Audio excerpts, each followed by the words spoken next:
Hi and welcome to round 2 with Driftland. So, as you can see, I'm not joined by my usual partner in crime, Mr. Mike Walton. Unfortunately couldn't make it, so I'm stuck with Michelle Westby. Michelle, how good has it been here in Driftland and how good is this Pro 2 grid? It's been absolutely incredible, and you can tell there's been a bit of a break, so I feel like everyone's on point and going to be fighting for that top spot this weekend. And the Pro 2 standings, it's completely changed for one reason only. Ollie Baker, who got a top 4 finish in the first round, went to Pro, got a top 4 on Sunday, and now he's a Pro driver. He's going to mess up the Pro 2 standings completely. I don't think he can even believe it himself, to be honest. Absolutely incredible performance, and I can't wait to see what he brings to the table this weekend.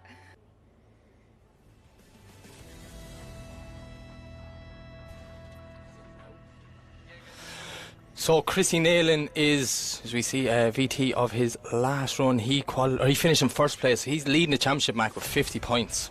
Yeah, just a phenomenal start to the season for Chrissy. He was followed by second place by Diarmid Canavan, who, again, just getting to grips with that new car. Absolutely phenomenal performance from him. Yeah, Diarmid's getting stronger and stronger as it goes. And then in third place was Mark Chapman. You've seen Mark, he did a sketchy enough qualifying session, but he scraped in the end, and he is one of them drivers that really comes alive in the battles. So, he's sitting in third place with 40 points. I'm excited to see him grow that lead today. Yeah, for sure. Been great to see Mark back on there. So there's some others to watch from the top 10. So we've got the likes of Max Fleckney, Billy Murray, Matt Holder and Josh Payne, who all had strong results at the first round, really getting it dialed in, and that is who we are going to be watching today. Yeah, so here is your championship standings before we go into the battles. We have Chrissy Nayland in first, Max Fleckney in second, Paul Cunnington in third, Hayden Crungshagen in fourth, Diarmid Canavan in fifth. And look, there's no point going through all this, Mac. I think it's time that we get down to the business. Let's see if there's cars ready and we're heading to the line. Yeah, absolutely, Mike. Let's see what is in store for us with these battles today.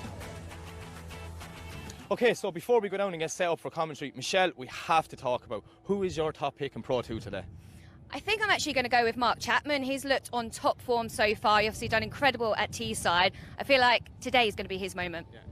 I completely agree, Mark is on it, but I'm going to have to stick with my boy, Mr. Max Fleckney. Max is killing it. He's been in Driftland since last Tuesday. He practically lives here now. He's done that many laps. Bigger wheels, faster car, and he's looking good. But we cannot forget about Chrissy Nayland. Chrissy is killing it out there, and he is a local boy. I agree. To be honest, I keep forgetting he's only Pro 2 driver when I was watching him in practice. So, yeah, I've got high hopes for Chrissy as well. Been local track. Chrissy Nayland, what an incredible first round for you at Teesside. You ended up on the top step. Are you still buzzing from that round? I still can't actually believe it happened, but I'm home to repeat it again anyway. I was about to say, so you're now at your home track, so feeling confident? Aye and no. Even though it's my home track, like I've said a million times, I always see problems with this track, just with cars or me just making stupid mistakes, but I am going to go for it this time. Aye. The controlled tyre, how do you feel about that? Do you feel like it's brought the battles closer? Definitely, aye. And I'd say that's probably part of the reason why I've maybe done as good, because before I used to line up next to somebody with a set of tri-aces and they were away. You couldn't catch them. So, and I've always used it as the steros anyway, so I know them. I am happy with it now. I think it's the best thing that's happened. So obviously your final battle at Teesside was an incredible one against Diarmid. If you managed to make the final today, is there someone you'd love the chance to go up against? Mark Chapman, aye. Me and Mark have had loads of battles through Drift Cup and through this. Like I'm sure I had him for my third, fourth place battle. That was a good battle. I know Mark's a good driver. I can stick it to him, and every time I turn around, he's always stuck to my door. I know. Aye, I would like Mark. Aye. And I guess when you trust the other driver, that's when you can really give it 110%. That makes it so much better, aye, because you're not thinking about anything else. You're just basically sending it as hard as you can. Aye. Well, being home track, best of luck. I can't wait to see what you do. Brilliant. Thanks a lot, Michelle. I'll see you later on. All right, so let's take a look at the line for today. Kieran Hines is really challenging the drivers, and this is going to be sending them down full throttle along the wall as they head towards clip 1. We're just looking for a slight dab of the hydro to throw it onto angle and get nice and close to that wall at clip 1. Clip 2's been brought forwards, and they'll be full throttle all the way down. Nice natural arc of progression through to clip 3. They should be staying well deep and then pushing over to clip 4, which is actually an inner clip. Yeah, and then from the inner clip we start to go downhill and off camber, which makes it very tricky out to 5, keeping it pinned the whole way through that bottom section onto clip 6, hitting them A-lines, bang. Kieran Hines wants a snappy transition right in the middle, out wide on 7, just go around that teleporter, be careful you don't hit it, and then full throttle out to the wall. It seems simple, it seems like what we've always had, Mac, but my God, it's made some difference to the drivers. They are a little bit shaken, it's caught guys off guard, and it's going to make crazy battles. But here is the crazy battles we're going to be looking at this evening. So, first page, go on, pick one. All right, I am looking at Josh Goodall and Will Gibbs. Josh in that low-powered car, Will in that high-powered car, and we're just going to see a bit of a mismatch, but that slow car and the chase for Will, that's going to be a real challenge. That's going to be an interesting matchup. Well, I'm actually looking forward to Andrew Malloy and Joe Smith. Joe's after coming up and blowing us away this weekend. Andrew in the new car coming back, first time on the semi-slicks, is killing it, and I think them guys are going to be fighting to make a name for themselves. I think we'll see sparks fly in that one, Mike.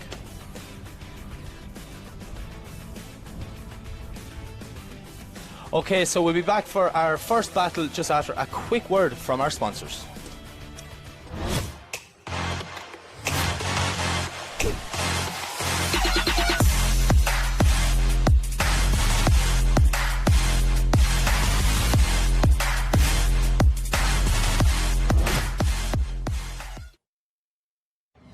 Drifting can be the most demanding motorsport in the world. My name is June Main. The high RPMs required to keep my tires spinning and rubber burning are brutal on engine oil. That's why Lucas Synthetic Oil Stabilizer was formulated for performance on the track and the highway. Lucas Synthetic Oil Stabilizer keeps my power on for split-second decisions, making every shift and turn count. When it comes to my engine and engine oil, I give it every advantage with Lucas Synthetic Oil Stabilizer.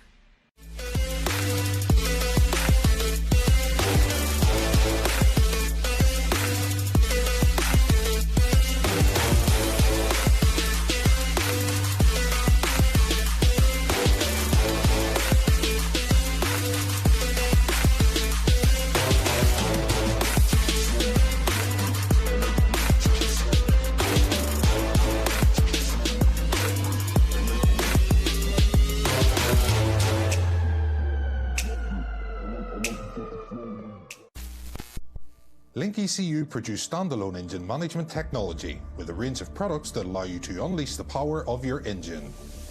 Acting as your car's brain, our ECUs control electronic fuel injection and ignition.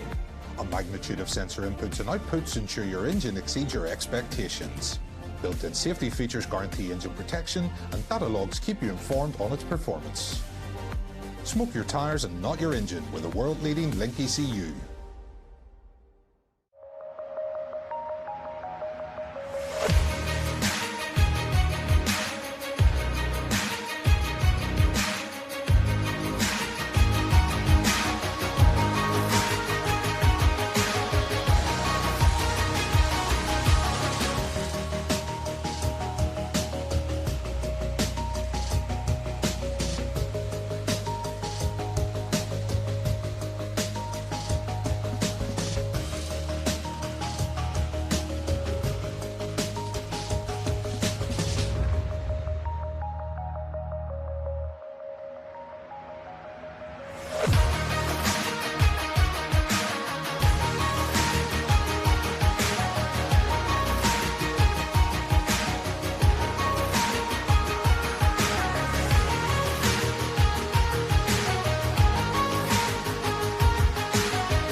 Tarmac Sports.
welcome back to a sunny Driftland for Saturday afternoon activities, which is, Mac, drifting. Drifting and the Pro 2 battles. They're lined up, they're warming their tyres. This is it. This is the bit we're waiting for. This is when I get excited now. You better keep up, right? We just saw some amazing qualifying runs. 100%. We just saw some wild entries with panels flying everywhere. And this is our first battle of the day. We are going to see top qualifier Jack Mawinney go up against 32nd position Paul Howell. Yeah.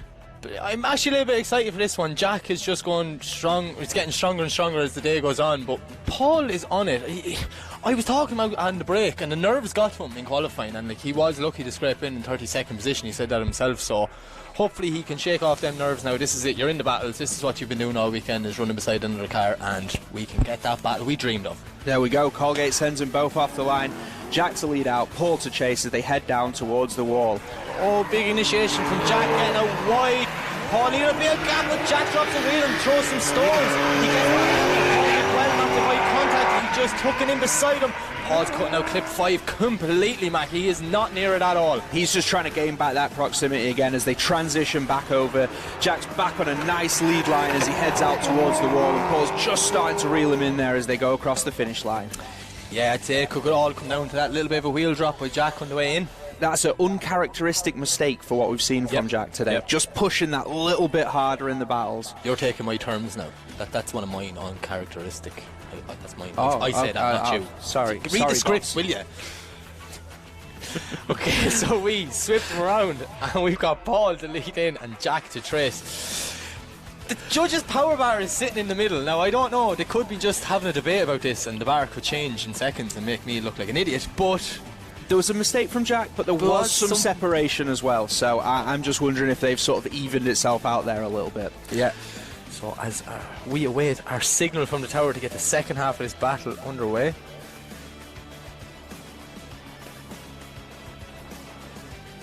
You can hear the wind at the start line. It's so intense.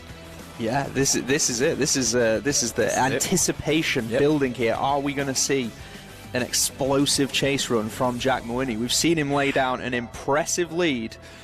Well, we don't have much longer to wait because it's going down.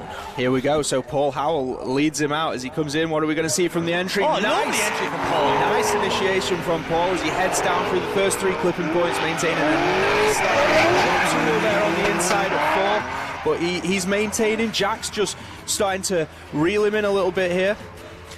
And you see a lovely transition from Paul. What a lead line this is. Jack not as close as I was expecting. I'm not sure what that's about. Maybe they could be still getting used to that new engine setup and all in the car. It's a teething problem issue, but that's, lead run by Paul. That was a good lead run. Very nice from Paul there. Yeah. That's a great improvement from what we saw from him in qualifying, so he's just really getting comfortable with it.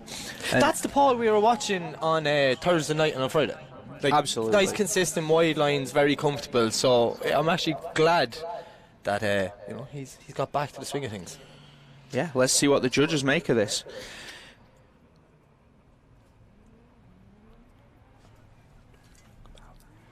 So as we see, our power bar is sliding ever so slightly to the side of Paul Howell. But this power bar now, it jumps up and down. I'm telling you. This is it, the deliberation's happening. It's moving back a little bit now. Back to nearly 50-50 with a very slight advantage. Oh, it's nearly on 50-50 again. This is an intense battle between the power bar. Look, there's Robson just listening in on the engine. Can you hear me now? And so one more time. Judges can't separate that. So we're going to send them around and send them again. Mate, this is unbelievable start. That's it. You see, sometimes when battles are this close, just need to get it round one more time and just get a more decisive result.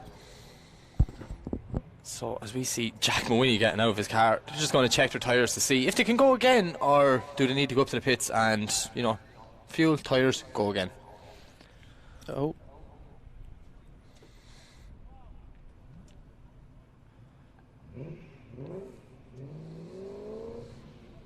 This is the part, Mac, where we're trying to anticipate what marshals are saying by reading their lips. How does that normally go for you, Mike? I'm fairly good now. I'm getting well on it. Like, me and Toby think alike. Like, so I think I know what he's trying to get the boys to do. So yeah, by the looks of it, they're heading back in, and we're going to move on to the next battle. And who's in the next battle, Max? So the next battle is going to see Sam Nolan go up against Corey Manette. Two lovely looking cars now, in my opinion.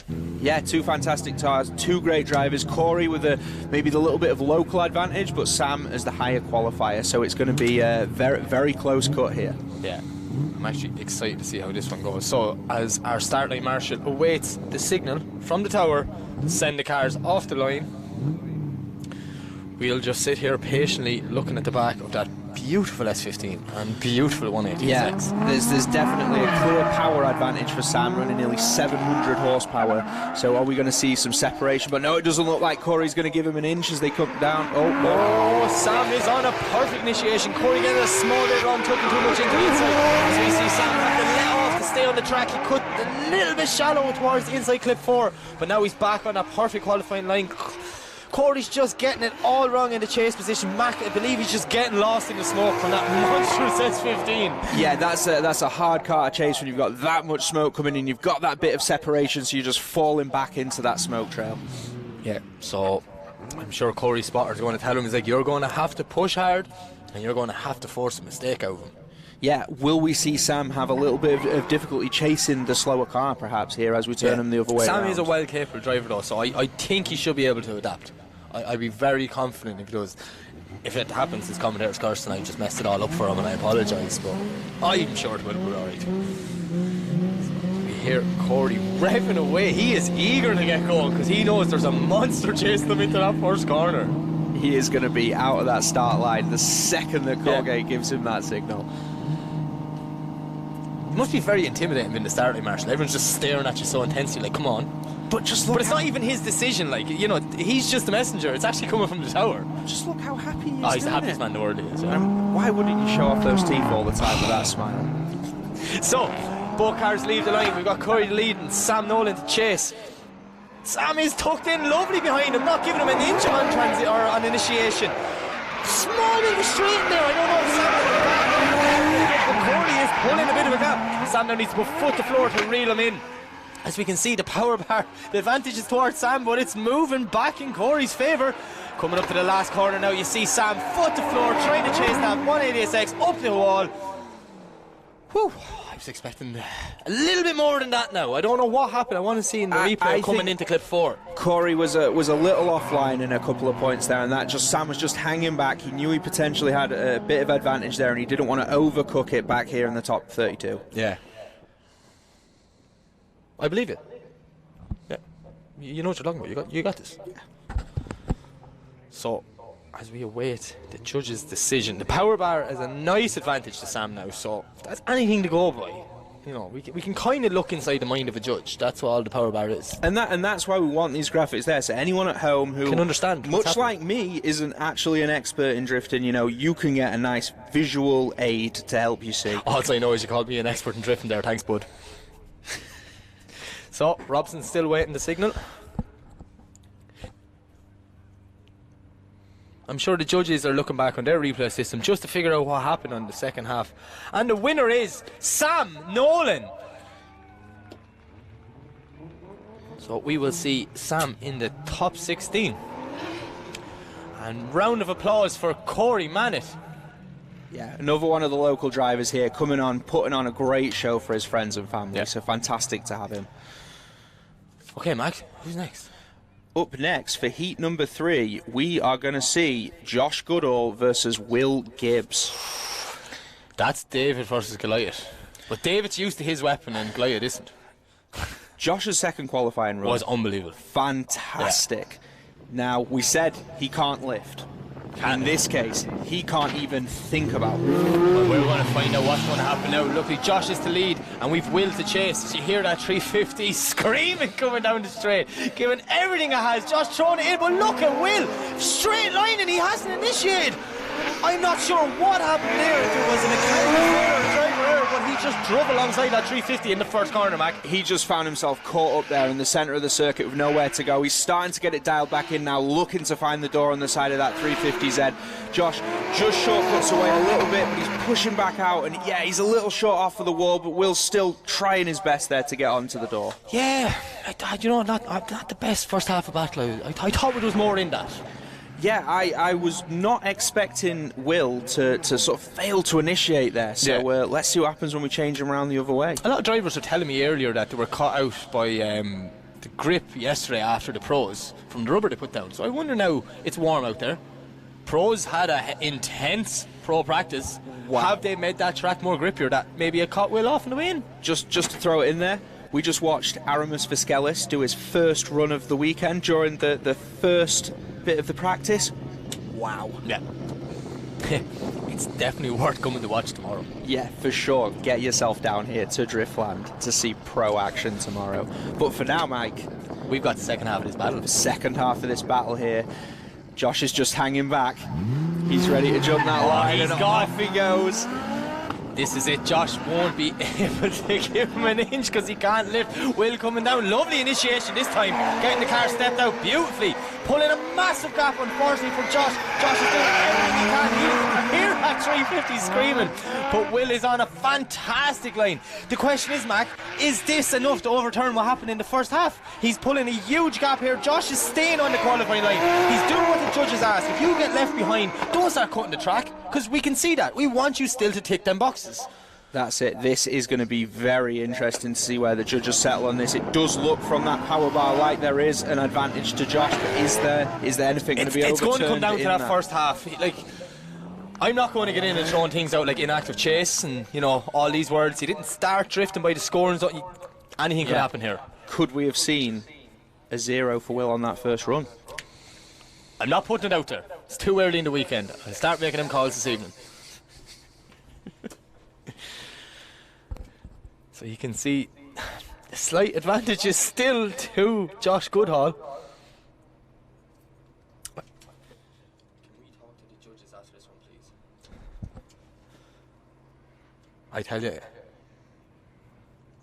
I think we might need to just pick a brain on this. I don't know, sorry. Let's see what happens first. But I'm in agreement with you, Mike. I think I might need to just step inside the mind of Kieran Hines for a minute to figure out what was going on. Maybe we go to one of our other judges, David Garvey, Kaz Taylor. They really love talking on live stream. Very experienced panel. Yeah. Just keen to share their insight with us.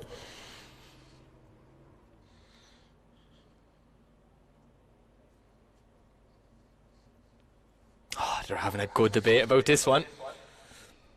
They're trying to figure out what happened in that first section. So we're just looking at two-part cars, but they are going through intense replays from several angles, so they have a completely different system than us.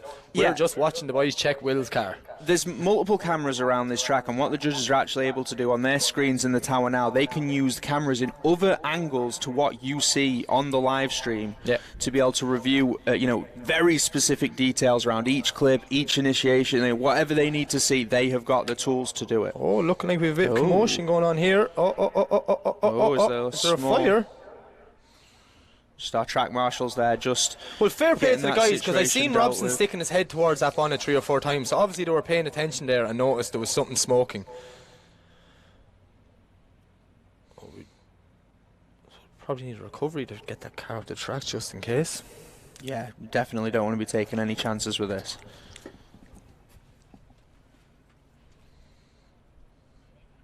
I've never put a fire out with a flag, but Ian looks like he knows what he's doing, so I believe in him. And Josh just getting out of the car there just to check everything's all right. Oh. Hello. Hi, Kieran. How are you? That's very grand. Oh, that's good. That's good. Kieran, we just want to know. So we just seen came up on the graphics on screen that Josh Goodhall gets the win, and we wanted to pick your brain about what ye saw from that battle. Yeah, it's not good to be picking my brain, to be fairness, Mike. There's not much to be picking. Anyway, look, the first run, Josh made a big error between clip 2 and 3, big straighten.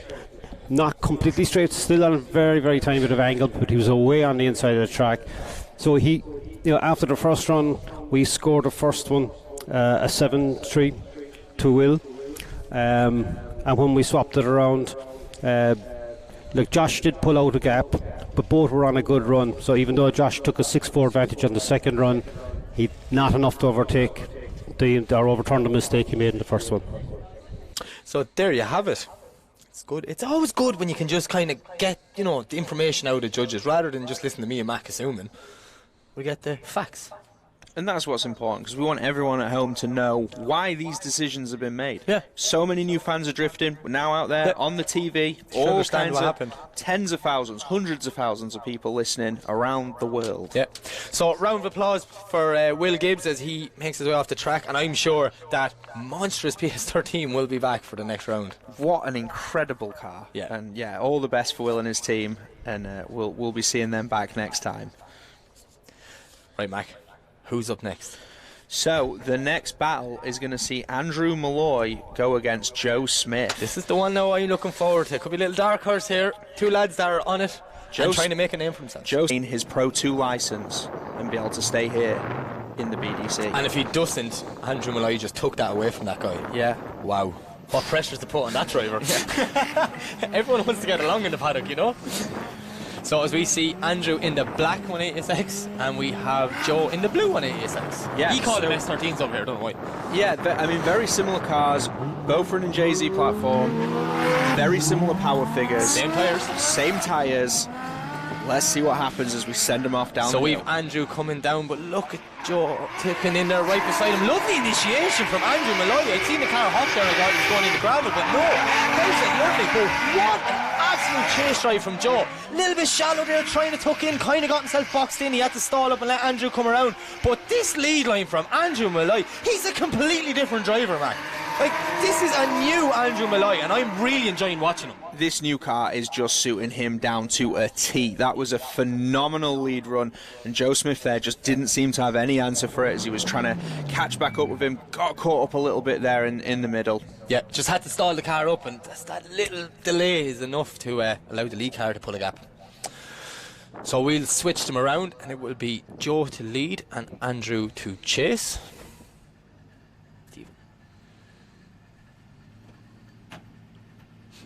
It's all serious down there now. Normally there's some people are waving and smiling and, you know, giving you a thumbs up. No, this one's all business. This is about like reputation versus license. So as we see our start line marshal Lee Lawrence gives the signal. Sorry, Joe cuts a cone there just as he leaves the line, but Andrew is tucking in nice behind him. Bit shallow of initiation from Joe. He's missing clip 2, goes a little bit wide up towards 3, but Andrew is staying with him. He's holding off. The spotter would have been in his ear telling him, look, there's a bit of an advantage, but don't let him get too far away because you never know what's going to happen. This kind of looks like a similar version of the first run, just swapping the cars around, where Andrew's getting a little bit shallow and boxed up inside the bottom zone, and we see Joe bring it to the wall. Andrew finished as well. I feel like we just got robbed there. I think there was more in that. I'm hoping for one more time here. I'm put it out there. We'll just have to see what the judges think. This is why I'm a mere commentator, Mac Frost. We're seeing on the bar there just a slight... it just grew a little bit. Andrew Malloy, so perhaps it did come down to that first run and those few mistakes in the chase. Yeah. It was a few, several mistakes where I think Andrew maybe just was a little bit shallow down the bottom of the hill, but he wasn't bad in the rest of the course though.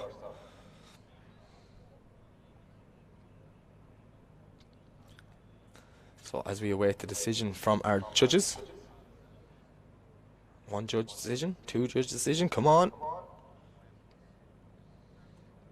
And there we have it. The winner of this battle is going to be Andrew Malloy, who will progress through to the top 16. And with that one done, we're going to take a look at who is next. So next up we have Miles Muir versus Philip Kenna. So Miles obviously just smashed qualifying, taking the 4th place position. He knows Driftland inside and out. Oh, sorry, we're just been told we're going to pause on that. We're going to hold that one for a few minutes because we're going back to it one more time. And we will see Jack Mawhinney once again face off against Paul Howell.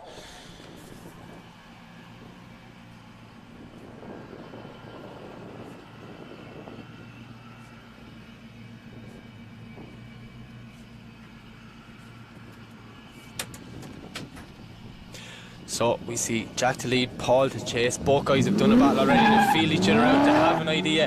Jack is, fingers crossed, not going to drop that wheel like he did on the first half.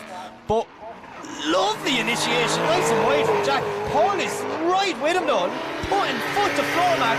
Not in they've definitely dropped the tire pressures in that BMW.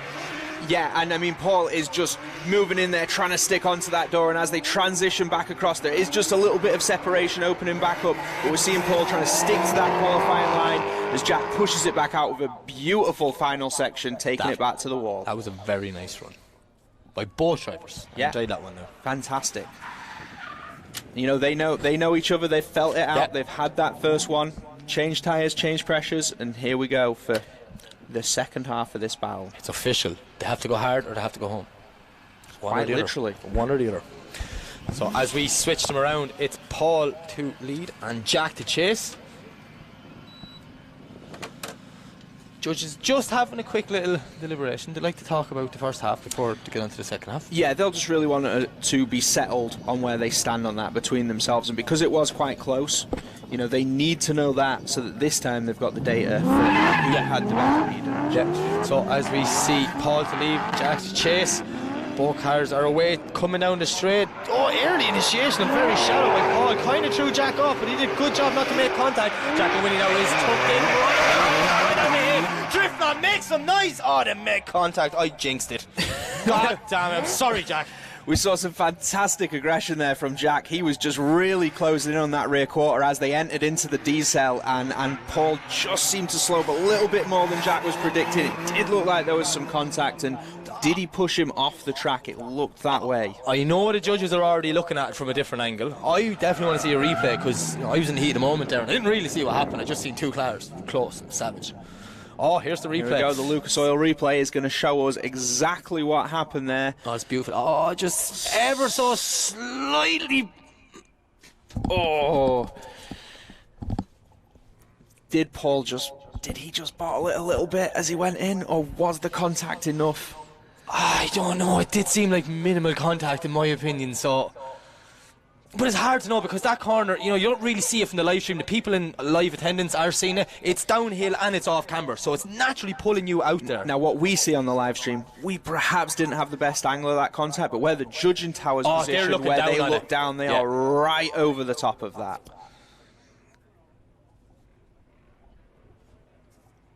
As we see another replay. Oh, this is a nice angle now. I'm liking this one. Oh, here we go. Here we go. So we see Jack starting to catch him about here. Just ever so slightly makes the contact.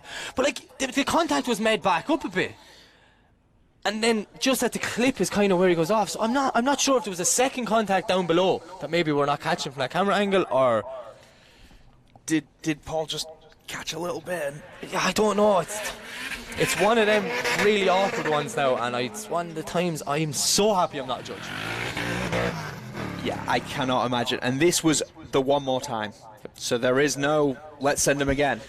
Let's make a decision.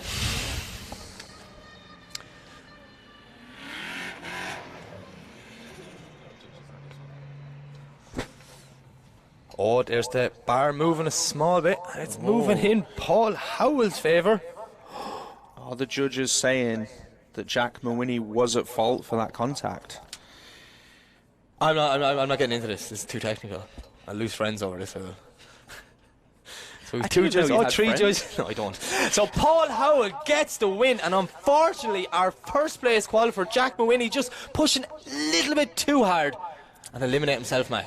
Just once again, drifting, you never know what to expect. Never know what to expect. I could jump in there if you want. Oh yes, Kieran, I was just about to ask for you.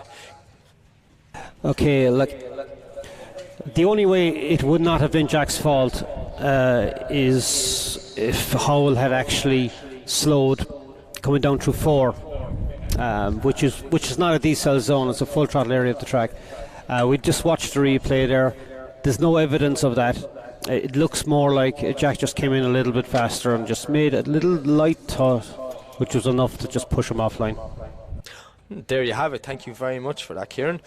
So, Mac, There you go, you're getting all of it in your first day on the job, aren't you? That's it, very exciting. Yeah. Didn't know what to expect, and yeah, we're seeing a bit of everything. So we'll get back to the battle. Now we're going to Miles Muir versus Philip Kenner. And Philip Kenner. Very similar power figures, 2 BMWs. It's just Miles, the stronger qualifier, and has the hometown advantage. Since I literally arrived at Driftland on Thursday, Miles has been on the same line consistently. So consistency is key. That's the way I look at drifting. Consistency is key. So I really hope Philip Kenner maybe has his work out from here. But we have seen some good runs out of him this weekend. He has pulled it out of the bag. Hopefully now that, he's got one more in him. Yeah, Phil drives with a little bit of style there. Miles perhaps a little bit more on the technical side, but I think that's going to make a great matchup as they head off here down the hill, Mike. So we see Miles come in, lovely flick along the wall. Philip's with him, not as close as he wanted to be, but he's starting to put foot to floor now as we see that pink E36 behind that E46 compact. Miles on that perfect line again. Oh, and Philip just straightened down the bottom section. It was turning into a lovely battle, and just unfortunate that I'm not sure if it was a mischief in gears or if the car gripped up on him, but he's going to be kicking himself over that one, Mac. Yeah, Phil was looking great there in the chase, but unfortunately quite a large mistake that is likely to have costed him that side of the battle. Yeah. So it's a lot of work to put in for the second half of the battle. That's the cruel world of competition drifting. One slight little mistake and that's it. Yeah, this is a chase run I'm really looking to see because Miles he's been hungry to prove himself in these battles, even in this car, and with Phil not having tons more power for him, we should be able to see some really great proximity. Yeah, definitely. I'd be expecting Miles to be on the door here. So as we await the signal to the start line from the tower. So usually you see a little pigeon Mac and it flies over and it lands on Colgate's shoulder and he gives him a letter and then he reads it and then he sends the cars. Wow, that's you missed the pigeon. On the budget for this one. So we Philip Kenner's lead and Miles Muir the chase. Philip coming down, flicks early, very shallow, put him bit in, but he keeps it some bit on the sea line. Miles hanging back because he wasn't sure what was happening that initiation, but now they're coming down the hill. Much better run by Philip Kenner this time, but I really hope it's not a little too late. Just drops a wheel coming out of clip 6. Transitions for 7, lovely. Miles is just sitting back going, have the advantage here. Not a bad run. Like Phil just tagging the wall a little bit there. Both cars out the wall now, I like that. Yeah, just I see from what the judges, especially watching the power bar, 1 to 2 to 3 is like kill or be killed on this track. Like that, if you want to impress them 3 guys sitting in the tower, you need to be nailing them first 3 clipping points, because anyone that's shallow or barely getting them is getting heavy deductions. Yeah, just absolutely crucial for that section of the track, and we always say it, but without that good lead line, can't have a good chase. Yep, completely agree. So we wait to judge decision. 1 judge, 2 judge. That 3rd judge is very slow, isn't he?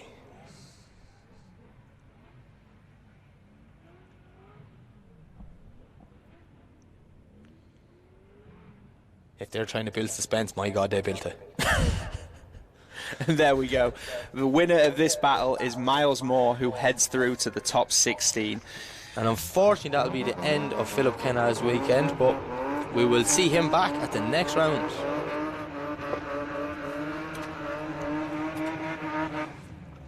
Phil just there burning off his tyres as he heads back into the pit. So who's up next, Mac? So the next matchup is going to see Harvey Moore go against Clark Hatton. So 2 new drivers to the championship this year. Very different cars. They are both BMWs, though. And they do both have V8s. I take that back. They're actually similar but different cars. It's okay, no one heard that. We have Harvey in that V8 E36 and Clark is in E82. Yeah, so E82. It's LS3 versus 1UZ. That's a battle I thought I'd never hear. You see the stats, very close in power. They're not far off in weight. Like they're similar enough cars. Like this is going to be a interesting one. As we see, the battle is already starting. We apologise at home for anyone that missed it, because me and Mac missed it too. But we have Clark absolutely hunting the door down that drift for you, E36. But Harvey is doing his best to try and get away from that young gun. Clark is just dropping back ever so slightly. I'm not sure what happened in the first half because I was looking at a graphic. There was some great proximity there as we jumped back in from 4 to 5, and it looked like Harvey was also on a fantastic lead line as well. So from what we just saw, Mike, that looked like that looked great very battle. that looked like a very good battle now. So we will switch them around, get Clark in the lead position and Harvey in the chase, and it's going to be fireworks from the start, this one. Yeah, fantastic. So this is going to be Clark Hatton's first battle here in the BDC. And I mean, it looks like it's going great for him so far.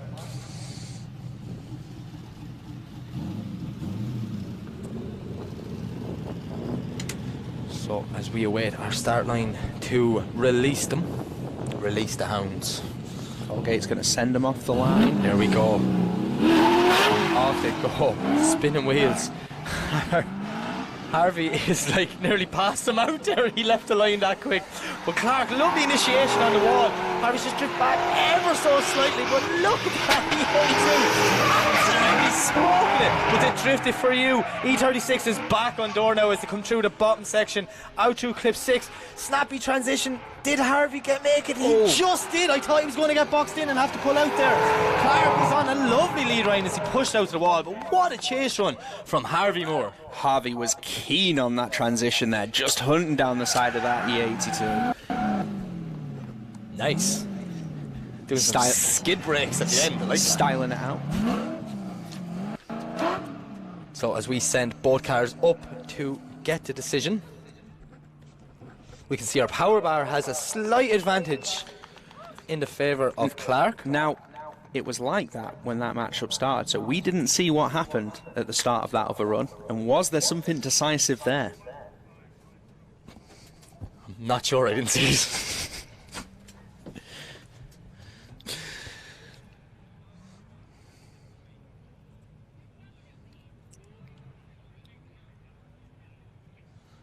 So our judges are just having a conversation about this one. And we have a decision, and the winner is Clark Hatton. There you have it. So that's going to be the end of the weekend for Harvey Moore. But a big shout out to all of the Drift for You team coming over here, making their way from Latvia to come and compete in the BDC. Yeah, it's just nice guys. I could do an explanation. And we'll see the Pontiac out tomorrow with Burkhoff's behind the wheel. I think I hear a wild Kieran Hines in my ear. How bad? Just looking at that run, Clark in the chase position. Okay, he's following a kind of difficult lead line, a line to chase, because Harvey is off clip 2, he's off clip 3. He actually drops the wheel on clip 4, so quite a difficult line. Clark does a pretty good job, but after the first run, Clark has an advantage of a 7-3. When we swap it around, Clark in the lead puts in a good lead line. Again, he's in the clips 1, 2 and 3 and out to 4. And Harvey has probably better proximity, especially at the end of the run, but it's not to overturn. And he got a 6-4 advantage on the second run, but enough to overturn the first run. So there you have it, Mac. Thank you very much to Kieran for explaining that to us. All right, so we're moving on. Now this is going to be a good one. It's Craig McLeod to lead in Stu Egdon. Now every time Stu Egdon comes to the line, the camera goes on him, he's the happiest man in the world. That time there, he didn't even break focus forward. He's so in the zone. This could be epic, Mac. This is it. Craig just clipped the start line cone as he left there, but he fires it down. Oh! Contact! Big contact on the flick. Craig went to flick a hitting Stu because he was tucked in right behind him. I'm not sure which one the judges will deem his fault for that one. To me, it didn't look like he'd gone over halfway across the track. No, so maybe he's just stupid. I don't know. I want to see the replay. We saw how keen he was on that start line. He was jumping, focused. Yeah. He knows this is Craig's home track. He knows he's the fastest driver. Maybe, just maybe, he was a little bit too eager. Hang on now, we'll see it in the replay. Oh. That FPV drone just giving us a great overhead of that contact. So as we see Stu head back down to the line, I don't think there'll be big damage from that. I just think it's enough to halt the start of a run. Just sadly making a mess of that beautiful front bumper of that S14.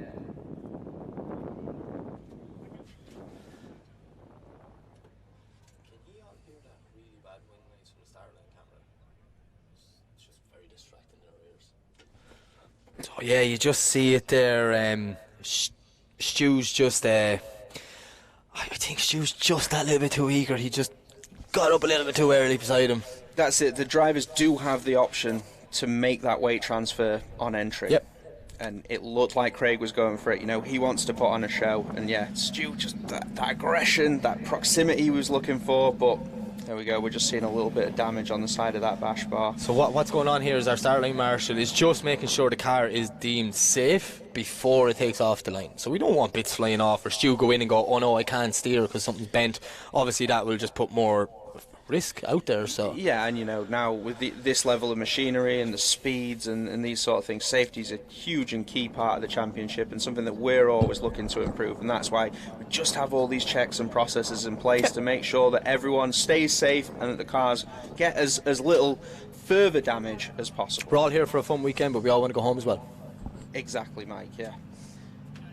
So as we see Stu talking to his radio, or his spotter on the radio, Colgate's just having a look around Craig's car now, just make sure nothing's going to fall off that one on the run-in. It's not easy being a Starline marshal. You want to be very flexible. He's up and down there like a yo-yo. It's a lovely initiation by Craig though after he hits Stu. You know what? He did well to hold it and get it wide. He pinned it on that outer line afterwards.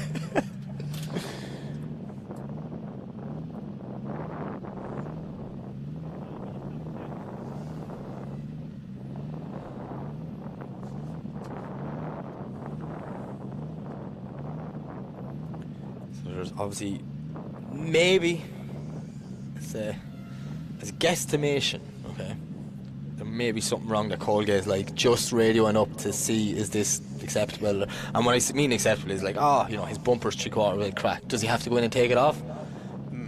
That's the thing, and that'll come down to the final call of our track manager, Mr. Toby Appleton, the Viking Toby Appleton, Man who invented the phrase send cars, send cars. Send cars. I said it once, he said it twice. Okay, looks like Colgate seems to be happy. Yep, there's thumbs up, and away we go for the second half of this battle. If Stu exited to lead, Craig McLeod to chase. Stu is like coming out like a bat out of hell, and Craig is just giving him that bit of room. Now he's going to start to dial him in. Look at this in that blue S14. Absolutely door hunting. Stu's magnificent looking S14 as well.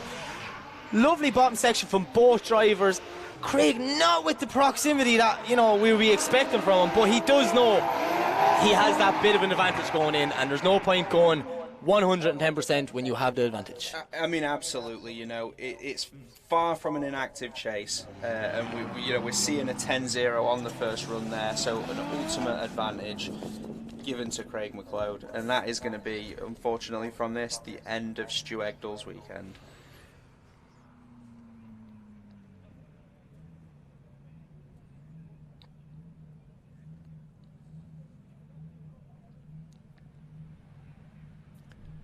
So we have one judge's decision. And there you have it. And your winner is Craig McLeod. And unfortunately, that's the end of Stu Edgill's weekend. And we'll definitely see Stu back happier than ever the next round. Oh, and they'll have that car back looking absolutely immaculate once again. So, Mike, up next, we have got Matt Holder versus Matt Smith. Two of the most lovely guys in the whole paddock. Yeah. Both always happy to help, always happy to have a chat. But I think they might be a little bit less lovely now. Yeah, this is it. They'll all smiles, but at this point now, game face is coming on.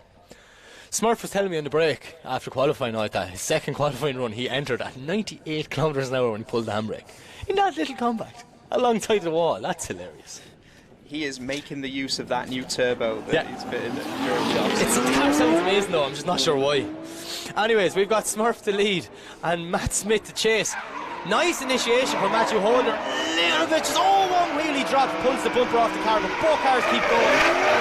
Matt Smith did a great job not to make contact with him there now. Maybe knowing he's an advantage, he's just hanging back that little bit. Smurf is putting foot to floor, trying to get away from that massive E46 compared to an E36 compact. And Matt Smith drops the wheel in the exact same position and straightens Mac over the line.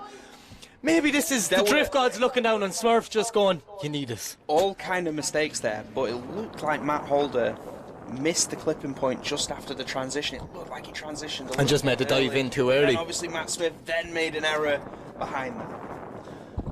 I think this is another one we're going to have to see what our judges think now, because I like that, and different parts of the lap but nearly the same spot, they made the same mistake. So what way is it penalised? Heavier one way, like on entry rather than exit? I'm not sure.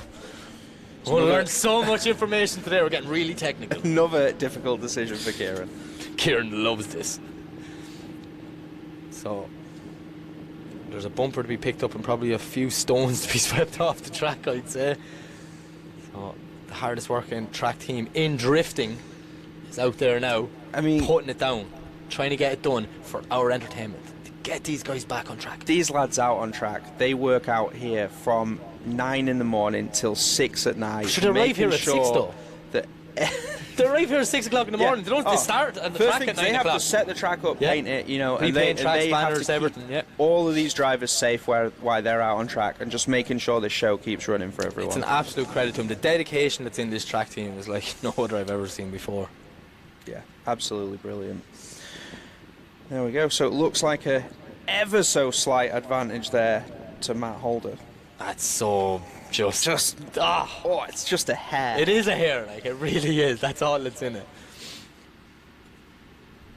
Oh, never mind. Now it's got bigger. It's more hair than I've got, mate. You said it, not me, bud. So we get the signal from Colgate. Both cars leave the line. It's Matt Smith leaving Matt Holder. What can Smurf do here? He needs to pin it in behind this E46. But look at Matt Smith. He's gone from initiation. Absolute speed like that. Anything he can to reel him in. Coming down into the decel zone now. Little handbrake dab to avoid contact by Smurf. But Matt Holder is on a brilliant lead line. Small bit shallow coming into clip 7, but he is keeping nice proximity in front of Smurf. Woo! Matt Holder might have just spun it around there. Yeah, it definitely looked like he was pushing incredibly hard to maintain proximity as best as he could. Yeah, definitely. Hands out the windows, giving the crowd a wave. Come on, Driftland, make some noise. These guys are spending every penny they have to come down here for our entertainment. The least we can do is cheer them on. I heard a bit of a cheer, mate. They actually cheered when I said it. Deadly. I've got the power. That's it. So we're going to find out which Matt will go through to the top 16.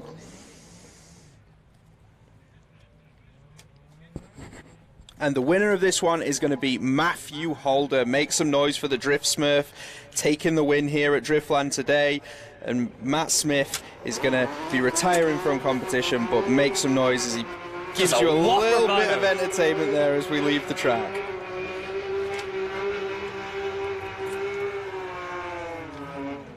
So from here we are going to go to Mitchell Gibbons versus Billy Murray.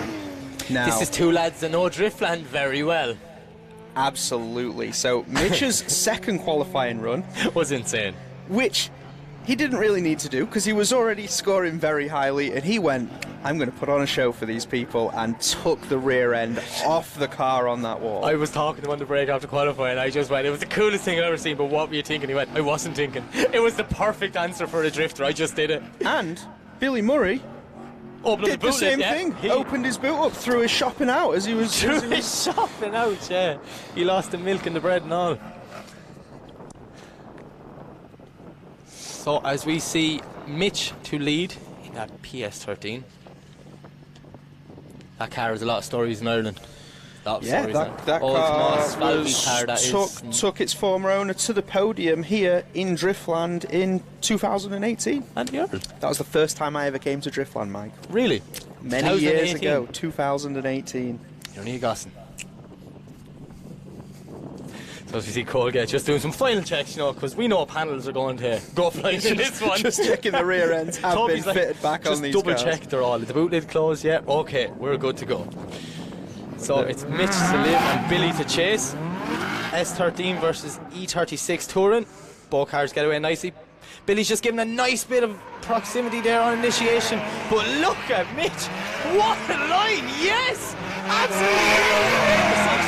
Perfectly in the outer line. But Billy Murray is sticking with him. starting to drop back a small bit, maybe overshot coming down into clip 5. Lovely transition from Mitch Gibbons.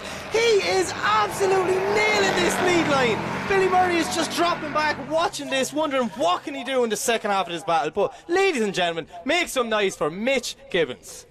Just once again from Mitch, we are just seeing so much precision from a great entry, just nailing that line. That first section we keep talking about, 1, 2 and 3 to get you to 4 for that inner clip, and Mitch was just pitch perfect.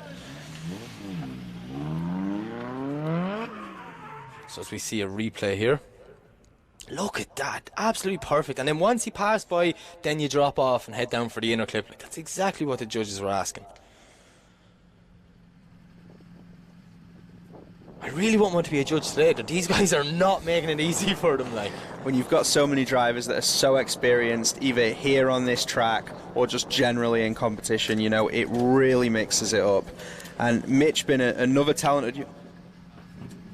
Oh, we've just been informed that Mitch Gibbons has called a 5-minute rule. so that means Billy Murray will have to wait in the gridding area. He will not be able to touch his cars unless he calls a 5-minute rule himself. So yeah, we will have to resume the second half of that battle in approximately 5 minutes. Yeah, I wonder what happened there, Mike. That was unexpected after such a strong lead. Such a strong lead. If it was the other way around and Billy was calling it, I'd be kind of like, oh, you know, maybe there's something, could be like, could have DB'd the tyre, losing pressure, slow puncture, and didn't have as much grip. But yeah. Anyways, let's move on to the next one. Mark Chapman is going to go up against JJ Stevens. No, actually, I'm not even saying it. Every time I say it, I ruin that. So, yeah, I'm looking forward to this one. So, Mark, obviously, round 1, third place finish. Just a fantastic result for him. And JJ also with a really strong performance that weekend as well. Yeah. I just noticed, though, if we're at, 4 o'clock in the day and Mark has no bonnet on and we're still in the top 32, what does that tell me? The BMW's getting hot. That car, I believe, runs very, very warm. Should it? So we've Mark to lead and JJ to chase. Oh, JJ went to jump a little bit too early there, but both cars get away cleanly. Look at Mark, absolutely swinging out the steering wheel coming down the straight. JJ is right beside him, but no, he overcuts it at the back out. Putting foot to floor now, trying to catch up. Too late. Mark is on a lovely lead line. Seems like this is the guy we've been watching and not the same driver in qualifying, Mac. Yeah, absolutely. I mean, Mark Chapman just looking on fire here. JJ had that huge aggression coming in, but just like you said, Mike, he overcooked it. And there, as they cross the line, that separation's still standing for the rest of the run. Yeah. So, Mark knows now JJ's after making a small little bit of mistake behind him, but he needs to be close. Yeah, will we see? I mean, JJ's car is fast. Very fast. He's got some serious power from that RB under the bonnet. Is Mark going to have enough to keep up with him? Only time will tell, my friend.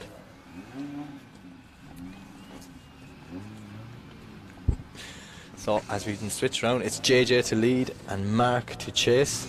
Green versus blue. What more do you want? It's a classic battle of the colours. BMW versus Nissan.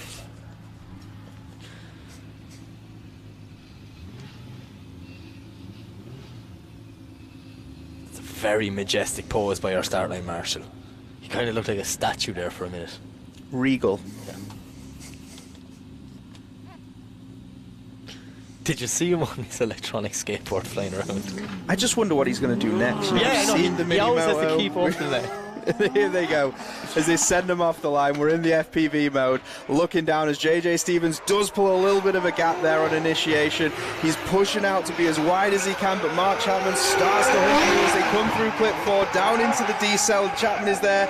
Oh, he just separates back a little bit, and can JJ line up for a nice transition? Mark dives through the smoke again, trying to find the side of that R34. JJ pushes it back out to the wall, and this is not the Mark Chapman we looked at in Teesside of round 1.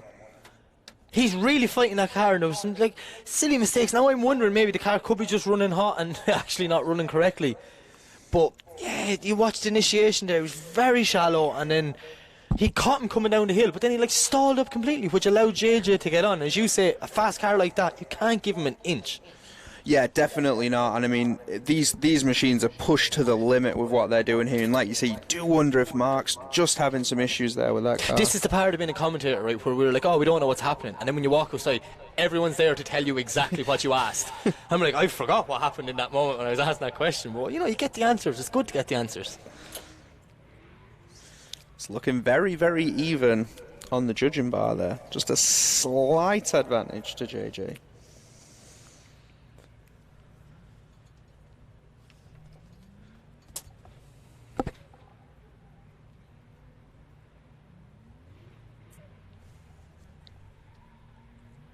So our judges are having a nice conversation about this. I'm sure they're looking from all camera angles to try and figure out what happened to the second half run to avoid the separation. If there was, I don't know, something could happen on the run in that we didn't really see from our angle, but it just seemed to me that Mark came in very shallow away from the wall, and which put him on the inside, and he had to slow up to get back on line. With a car like JJ's, that's it. Put the floor and gone. Yeah, for sure. That thing is a rocket ship when it goes off the line.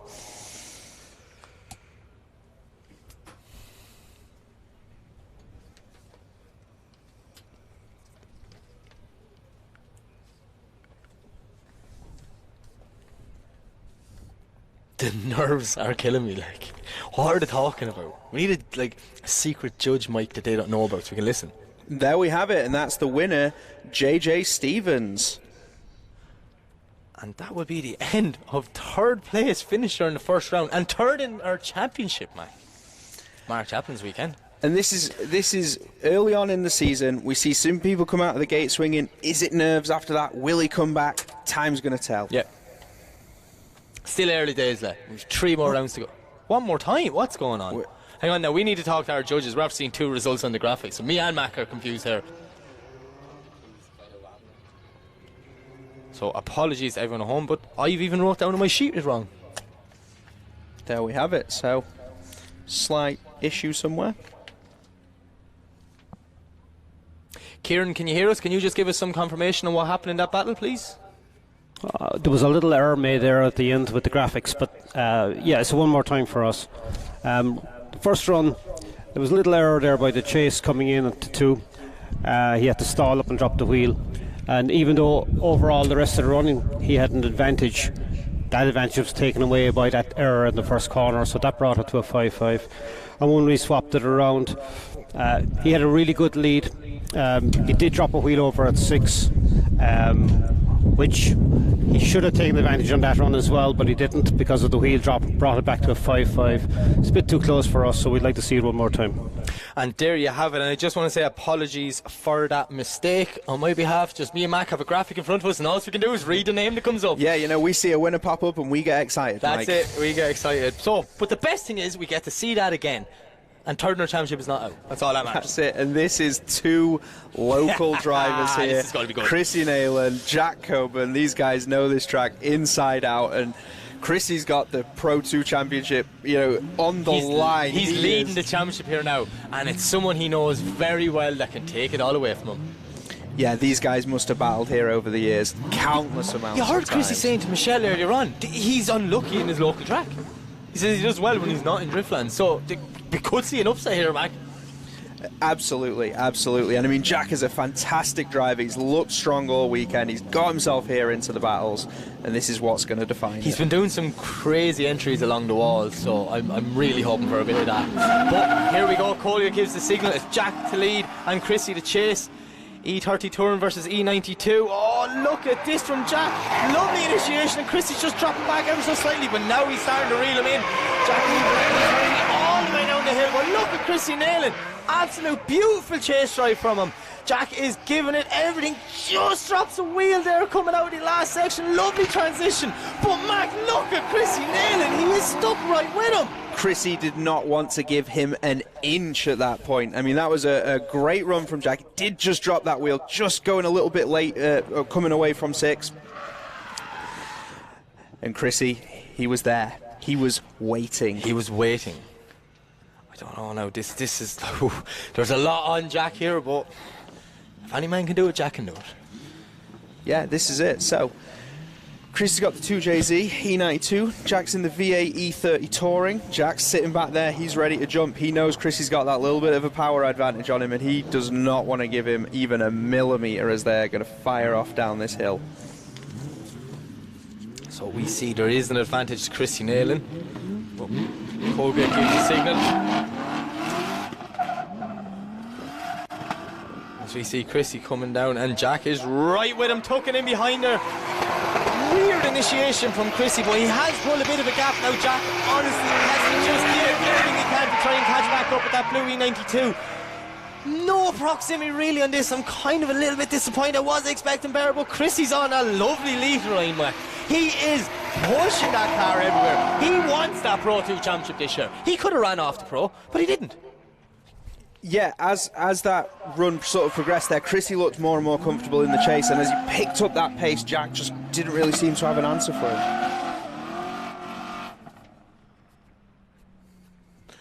So, as we see, our power bar has a slight advantage to Chrissy.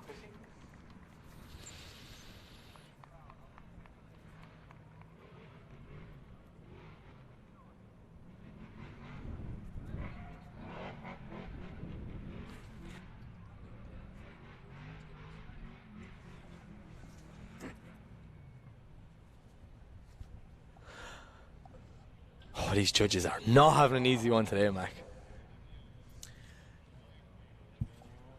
Oh, we have a decision. And the winner is Chrissy Nayland. That was teamwork. I liked how we did that. His Pro 2 campaign will be continuing, but can we make some noise for Jack Coburn putting on an awesome show for the home fans here at Driftland? And there you have it. So, we're going to move back to the second half. Mitch Gibbons, Billy Murray. Apparently, I got some rumbles. Thank you, Dan Martin. Says that Mitch's car just went into a bad misfire when he came over the line. So that was why they ran to do the 5-minute rule. So it seems like the car's back working. Both guys are on the line. That's it. We're looking at a very slight advantage to Mitch, but Billy is still in this. Yeah, this is Billy's now, just to, prove himself here. He's got to get that great lead line in. Mitch's lead line was fantastic, so Billy needs to be able to match that, and Mitch just needs to go on some fantastic. Mitch needs to kind of not go in too aggressive in the chase, and if you remember round one, he crashed into someone on the straight and knocked himself out, so let's see what happens. Lovely initiation from Billy, but look at Mitch Gibbons, absolutely stuck to the side of that E36 Billy Murray is on a lovely line. As you said earlier, Mac, you can't have a good chase without a good lead, and both drivers are giving us that today. Billy just pushing a small bit wide there, but he is still nailing these clips. But look at Mitch Gibbons, absolutely stuck to the side of that car. He's getting blinded from it. Yeah, you just saw that smoke trail, and Mitch just came diving through of it and stuck back to the side of that bright yellow car. He could probably see it through the smoke. I'd say he was wearing sunglasses. He had to go in and get them. That was what it was for the 5-minute rule. But what a chase run from the young Mitch Gibbons. Like this, I seen this kid in October, and I just couldn't get over how he just, the way he thinks when he's driving is so intelligent. Like he's definitely a massive future star in this sport. Yeah, and Billy as well, fair play to him, coming through SDC last year, had to build a car in about 2 weeks to get to night fight, showed up on a grid, probably the biggest Pro 2 grid we had, about 65 drivers, and qualified, I think, in the top 20, and you know what we said, Billy, come back next year, and then last round, and there we go, Mitch Gibbons taking the win. But ladies and gentlemen, huge round of applause for Billy Murray. Absolute whopper of a battle that he gave us there. He didn't go down without a fight.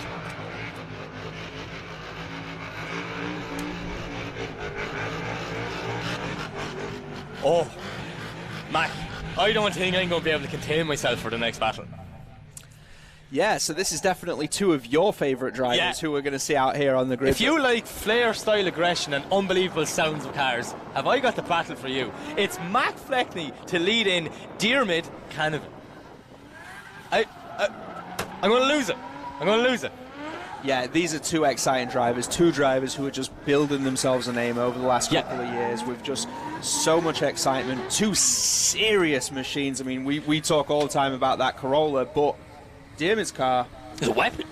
It's Ross Barr's old RB powered. It's another one of them Quinn M Sport Frankenstein cars that are just crazy. And I mean, just the effort that him and his team had to go through after that, you know, the damage to the car last round, and they've had to basically bare shell and rebuild back up this car again for this weekend. So it's a credit to all the guys from getting here and getting Dermot back on the track. But here we go, we don't have to wait any longer. Mac, you might have to call this one because I'm going to get too excited. There we go. So Max Fleckney leads in Dermot down the hill as he flies through, just coming a little bit off at 1, but he's pushing back out. And Dermot does quite a bit of separation there. Max gets back on nice at 4 as he drops down to 5, and there's a huge separation. Diemer's trying to cut the track to gain back that proximity, but just doesn't seem to have the answer, and as they transition, he's just getting left behind him a little bit. Max Fleckney looks like he's on a 3rd qualifying run here. I'm not 100% sure what happened there. I don't know if Dermot was caught napping, or maybe he wasn't expecting Max to be as fast. That just didn't seem to be the pace that we've seen from the rest of the weekend. Uncharacteristic. Uncharacteristic. Uncharacteristic of Dermot. John robbed that one as well, do you? I've already written I haven't wrote down. Okay, you can use that tomorrow then. So as we swap both drivers around, I'm sure both are onto their spotters. Max's spotter saying it has to be your advantage. Dermot's spotter saying, why is the car going so slow? Like, it just doesn't make sense what happened there, because he was flying all morning.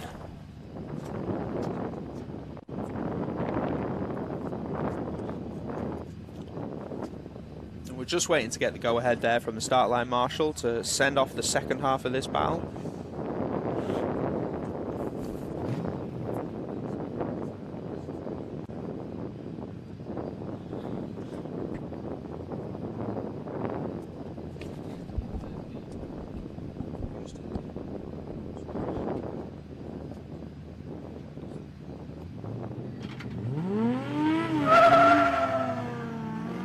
And here we go. We have Dermot O'Connell the lead in, Max Fleckney chasing. Dermot coming down, very tentative initiation, but look at Max, absolutely stuck inside that PS13. Moving that little KE70, trying to get up on the door. Dermot not lifting at all, but he's very shallow going through them clips, Mac. Gets it back on the line now, but Max Fleckney is still with him. What an aggressive chase drive. Dermot ended up on the inside of the track. Max doing what the judges asked to stay on that qualifying line and takes it over the line. Yeah, fantastic chase driving there from Max Fleckney. Just really pushing very, very hard. He's on a different level this year. Like he wants that pro license. He's told me several times, like, I want that pro license. And you know what? Driving like that, he might just do it. And that car now on these new wheels, 265s on a car that small, is insane. That's crazy, that is. But ladies and gentlemen, big round of applause for both drivers. Give it up for Max Fleckney and Dermot Canavan.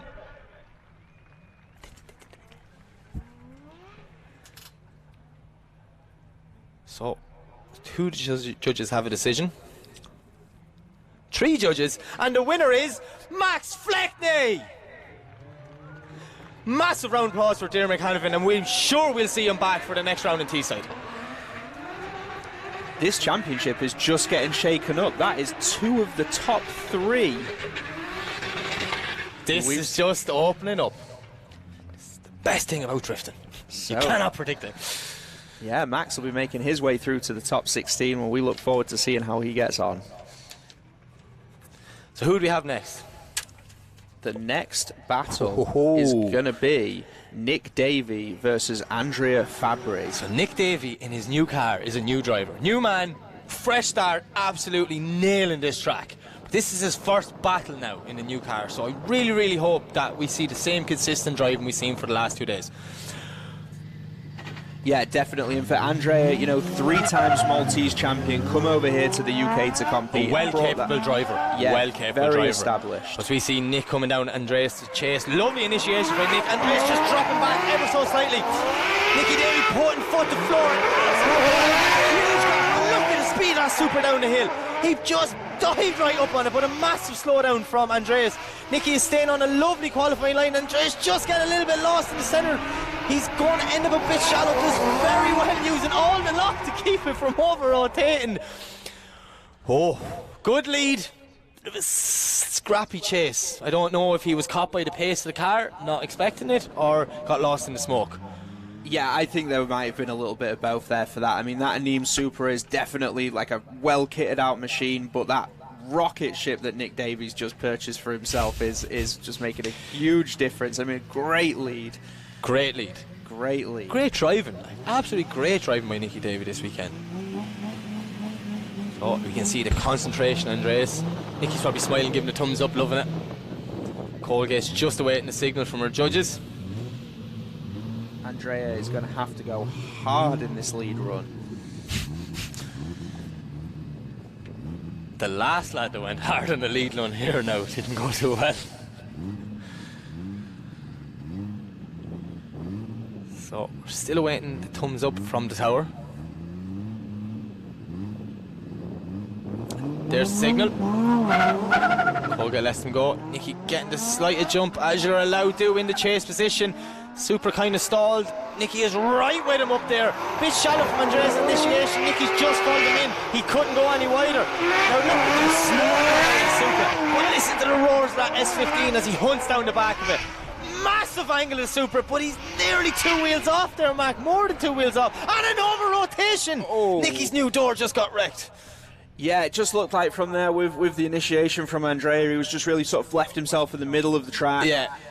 Came back through. Nick did his best to chase it. He was still pushing hard. You know, he doesn't want to fall into an inactive chase, but then Andrea just lost it. Yeah, it's just unfortunately just over-rotated after the transition and nowhere to go but around the circle.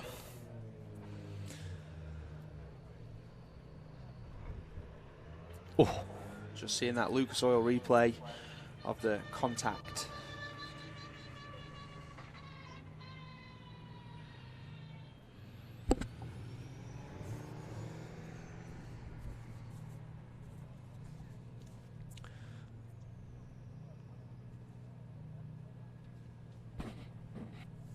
Are Supers cheap in Malta? Not many people are throwing them around the drift track, especially competition drifting. So I'm just wondering, like, maybe we should go there to buy a Supra, should we? Yeah, maybe it's a good It's market. priced for 46 in Scotland, I heard. Yeah, and you know, Mike, if anybody's wanting a cheap and accessible drift car... Are you going to shamelessly plug you're selling a drift car, Mac? No, we've got the raffle. Oh, the raffle, yeah. Raffle We'll plug the other one tomorrow, the one we're selling. 350Z. So for anybody watching at home right now, you can go to the BDC website and you can, for £30, get the chance to win a 400 brake horsepower 350Z drift car, fully kitted out, ready to go, brand new body kit, painted in your choice of colour by Firefly Speed Shop, and some tuition from Yogi at PH Drift thrown in. I tell you what we do, right? We'll swap my 350 and your 350. I'll take the more power and then we'll go from there. And there we go. It looks like they're just confirming Andrea at fault there, spinning out, causing the contact and causing Nick Davey to take the win. You see Nicky under there checking. He's probably looking under going, I haven't been under this car yet. Jeez, look at all the bits I have. There's a Winters.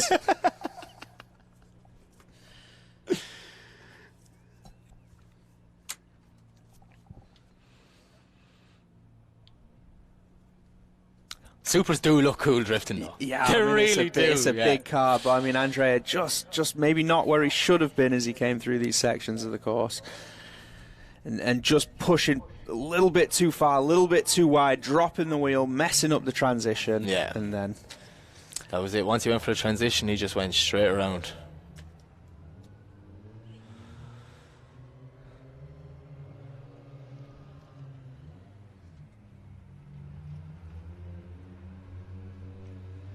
Christening the new car, a few little battle scars. Make it your own.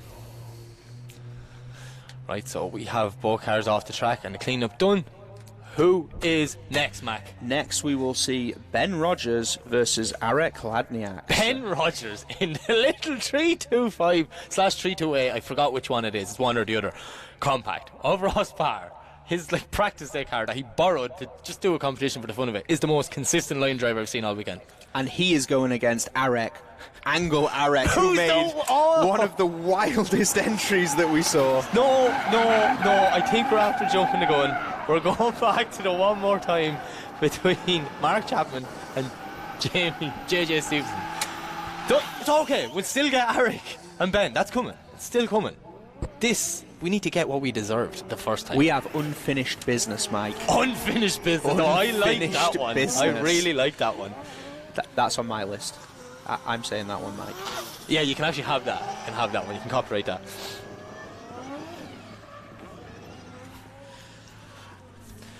So as we see a confident Matt, absolutely delighted to get another shot at JJ.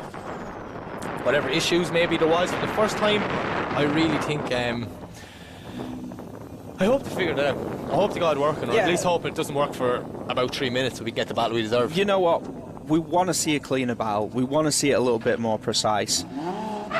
Colgate sending him off the line. Mark Chapman to lead out JJ Stevens as they fire it off down the hill towards clip 1 on the wall. What's Mark Chapman going to do? He's going to enter a little bit shallow there on 2, but he's pushing wide back again to 3. Trying to move through, drop to wheel at 4. JJ's just hanging back a little bit, but as they move through the decel and line up for the transition, JJ's just starting to reel him in a little bit. Lovely finish to the end of the run. JJ needs to go foot the floor now, trying to catch him up, and he does just as they're coming over the finish line. Great run from both guys. So we'll switch them straight around to get the second half of this battle going. We're going to figure out who's going to the top 16 back. Yeah, only one of these guys is going forwards. And Mark Chapman, who is 3rd in the championship, it's all on the line for him. He does not want to go home right now. No. And you know what? After the little graphic mix-up, he thought he was going home. So I'm sure he never wants to feel that again. He's on his second life. Yeah. It's like a flashback in a car racing game or something. Just rewind back there and we'll just repeat that moment. New feature for next year, Mike. New feature. It's called a rewind button. So we're just awaiting the signal from the tower. That R34 is beautiful. Like the colour. And I'm not a big blue car guy, but I really love that colour. So both cars lead the line. It's JJ to lead and Mark to chase. Nice initiation from JJ, gets out nice and wide, but Mark is right with him this time, Matt. He's not letting him get away. JJ is trying to smoke him out and put the floor coming down the hill, but Marcus took that little E30 right in beside the big 4-door Skyline. Even though it's a 2-door, I'll mix that completely up, Mac. Yeah, so Mark was just there diving through the smoke towards the side of that R34.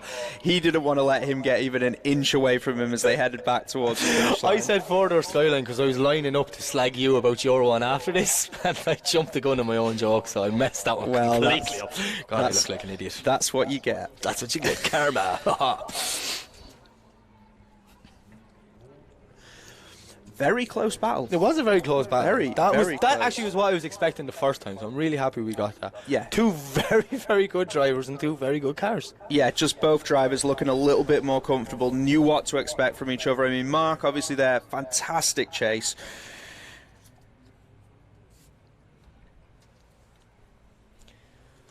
So we see our power bar is moving very slightly back into the 50-50 window. But this is the one more time, Mac. Can't go one more time again. The nerves. The tension. The tension. Quick, someone sing a song there to break the tension. Whilst we're waiting, Driftland, can we make some noise for both of these drivers? Sounds like I'm at a golf game. Can we make some drifting noise for these, please?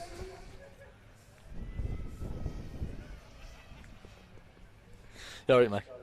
I think Mac has realised sitting in a confined space for me for so long is a challenge itself. I told you I get hyper. I don't know, Mike, some of those off-season road trips we made last year, driving the length of the country. And there we have it, Mark Chapman confirmed as the winner of this battle. That was very, very close. Can we hear a word from the judges on this one?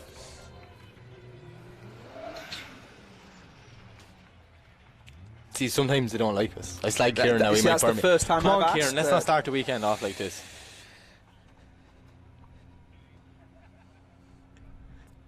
Just twiddling my thumbs here. It's not nice when this happens. It actually happened to you this time, not me. I didn't call him. Yeah, maybe Kieran's upset with me. Why is Eric in a gravel trap before the battle starts? Okay, I don't mind the judges. I want to know what happened in the gridden area. Do we have footage of that? Right, I'm going to make an assumption here, right? And I don't like doing this, but I'm going to assume Angle Eric went mad on his warm-up donuts and mounted the bank at the bottom of Driftland.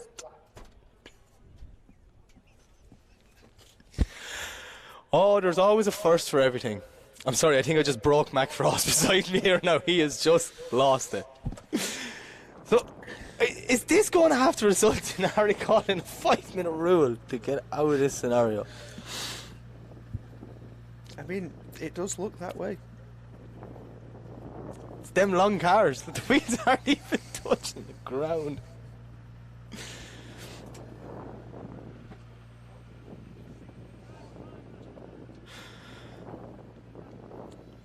Yeah, so we can see the recovery truck is here now, just to give Eric a little. Just give him a little pull out there. Oh, I've seen a lot of drifting now, but this one is up there. There's always a lot of firsts, Mike. Yeah. The unpredictable nature that we talk about. Unpredictable. Sometimes you think they're going to warm tyres. Sometimes. Some people think drifting's dangerous. No, it's them burnout boxes. That's where to get you. So we have Eric now back out to rewarm his tyres. Maybe we should put a wall down there. Just think, if this is how he warms up his tyres, how exciting do we think his run is going to be? If you're Ben Rogers going, I'm in a 3.25 and this lunatic's after banking it doing rings, like, he's going to take me out of it in the first corner. That's what I'd be thinking anyways. This tiny little compact getting hunted down by this huge Supra. Sora. I just upset.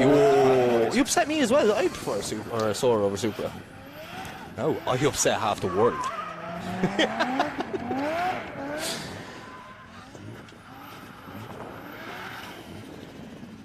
Oh, luckily he didn't do any damage. That's the main thing. So we can get to the line now and we can get moving.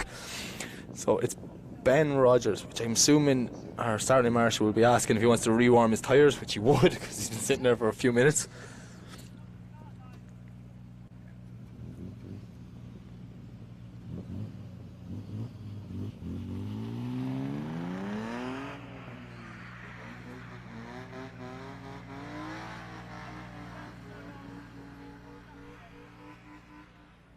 There's going to be some size difference in these two cars.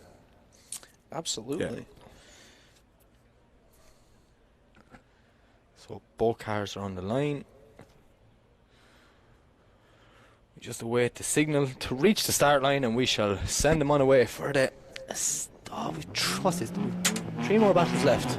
Top 32. Getting through them we are. This is it. So here we go. Ben Rogers to lead out Eric Ladniak. They fire it off down the hill. Ben Rogers, very, very technical, very precise. Lovely entry as he pushes through. Eric chasing him down. He's hunting. He doesn't want to give him an inch of room. Lovely line by Ben, but you can see Eric's like in and out because he's just so much more power in that Toyota Sora. But Ben back, it's maybe not the best line we've seen him all the weekend, but he's on a fairly good line. Like that's definitely a chaseable lead line. Just Eric maybe not able to adapt with the slower car in front of him as much. He was kind of everywhere. Absolutely. So yeah, Ben's always proved himself to be very precise. We didn't quite see the same level of lead as we saw in qualifying. Yeah. Maybe that long wait just on the start line kind of played his head. Psyched him out a little bit. Psyched him out, yeah. But we have both cars back on the start now line. He's faced with a very, very difficult challenge of chasing this smoke machine of a Supra. This is going to come flying down the hill, snap on massive angle and light those Zestino tyres up. And we're going to love every minute of it. Absolutely.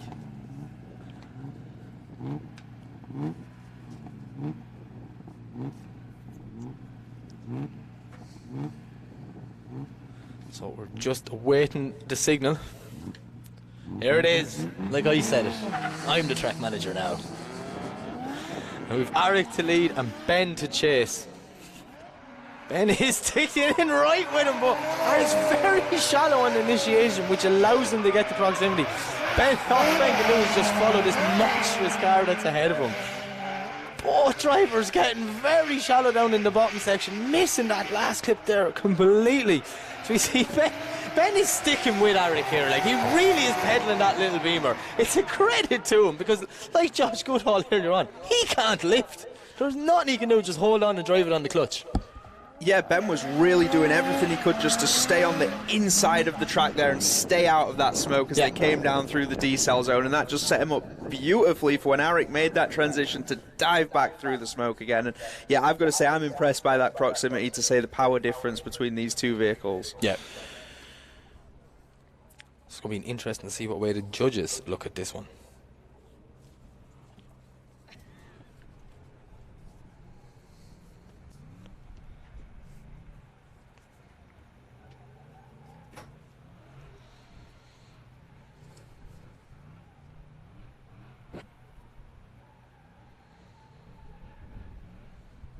So Toby just texted me to inform me that no, he's the track manager, not me. Ah, well. Well, if you're a track manager, you won't be listening to commentary, Toby. I think he's forced to listen to it through his headset. I don't think he's like censoring us, to be honest. Just. Toby also came on the road for off-season. He came once and never came again because he said he couldn't be around us.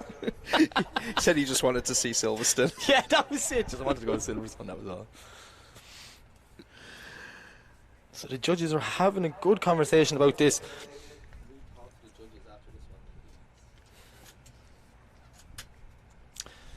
I think we're going to have to talk to them after this one, Mac. What do you think? I think absolutely. Yeah.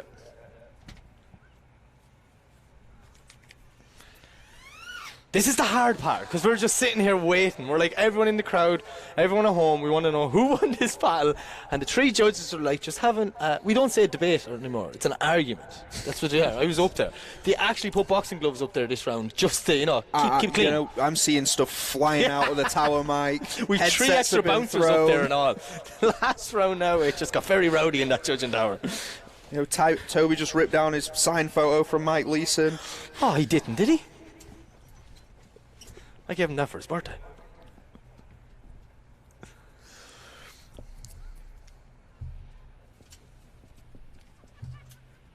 This is a big debate going on. Either that or I have to be debating it. Like, can you? Come on, let's make assumptions. What are talking about? Well, what's your theory on it? Okay, so I mean, Ben on his chase looked great. Yep. His lead did have some mistakes. Arik's lead also had some mistakes. You know, are they trying to go lead to lead, chase to chase? It's a battle of mistakes, I'd say. It's nearly kind of they're counting up. And it's a one more time.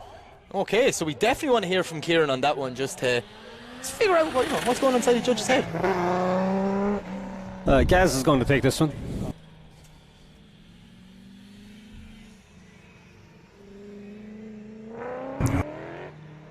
Yeah, so basically, on the first run, we had an okay lead from the lead car, but very poor angle and slow.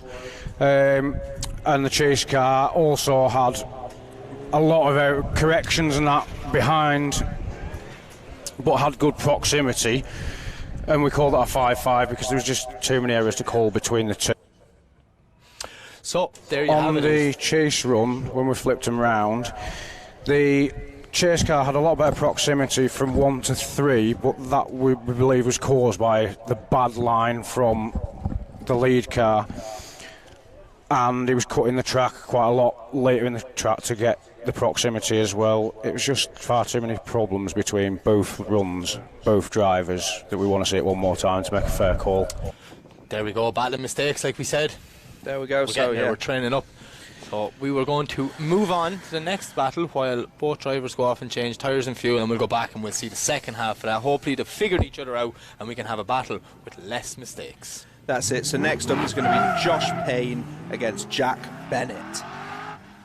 Jack Bennett with them monstrous entries earlier on, and let's see who does in the chase. But look at Josh Payne. Jack Bennett is right with him, but Josh Payne giving him the perfect lead run, allowing Jack to turn right in beside him. This is a brilliant drive from both guys. Absolutely door on door action. Small bit of contact, Mac, but that's exactly what we want to see. That's what we're here for. Yeah, they were definitely pushing some extreme proximity there as Jack Bennett did not. Oh, there's a straight in from Jack before the line. That was your fault, not mine. Commentator's curse. Commentator's curse. You get it. I need to see a replay of that one out of what happened, because he was right on the door and then he just straightened up before the line. Just pushed that little bit too hard. Did he back off to avoid a more serious contact? It did look like Josh was still full throttle. Great lead run by Josh though. Yeah, absolutely. The entry to the wall. Beautiful. Yeah. Oh. Beautiful now. Josh Payne is just growing stronger and stronger the more I see him in this car.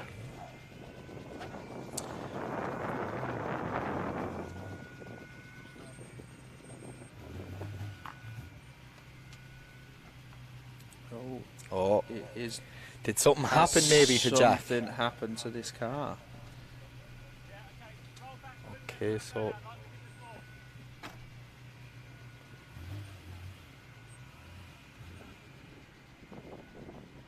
I wonder if he broke a diff or a shaft or something like that. Yeah, look, see, Colgate tell him to spin him up to make sure if it's working. You're okay? Or tell him to stop, I can't tell. Not really good with hand signals. It looked like an okay. It did look like an okay to me. It looked like an okay. In Ireland, that would have been classed as an okay. That's the way I look at it. But I need you to confirm that for me. Yeah, I mean, you know, I from my time in the Navy SEALs, Mike, I know the okay hand signal pretty well. I can only imagine you as a Navy SEAL. I don't think I'd make it through day one of training. I wouldn't even get into day one. Anyways, here we go, the second half. It's Jack Bennett to lead and Josh Payne to chase. Jack is gone, but look at Josh sticking with him. Huge initiation from the young man. Absolutely massive angle. But look at Josh Payne. He hits foot to floor trying to catch that orange E46. This is a whopper run. What a lead line. Look at this. Jack Bennett is putting that E46 exactly where he's meant to. This is unbelievable driving from both guys. Driftland, make some noise. Josh Payne just pushing so hard there So at the hard. end with that final run. He was like, you are not going across that line without me on your door. I want to go for a passenger spin. It's a theory. Two serious builds. Yeah. You know, Jack Bennett. Two since very round good one. drivers. So that orange car is Sean Devine's old car. Sean Devine's old car, so that was an but M3. Now A it Prospect. has a huge supercharger strapped on. I was actually chatting to the guys yesterday evening, and they were telling me that, okay, it is Sean's car, but it ain't nothing like Sean's car anymore. It's complete. They've changed everything, full setup and all like that, and here we seems go. to be So working just for him. seeing Look on at this this. replay, this beautiful lead, and Josh just hanging back there, dives in through the smoke, pushing up as he pushes onto the angle, mirrors him, and he's just getting on that door. Yeah. Good lead and a good chase from both drivers. That's going to be a tough one to judge. We just see the guys there, handshake and a hug. You know, they enjoyed that more than everyone. And the win going to Jack Bennett. Huge round of applause for Josh Payne. He gave it everything out there, and what a brilliant drive.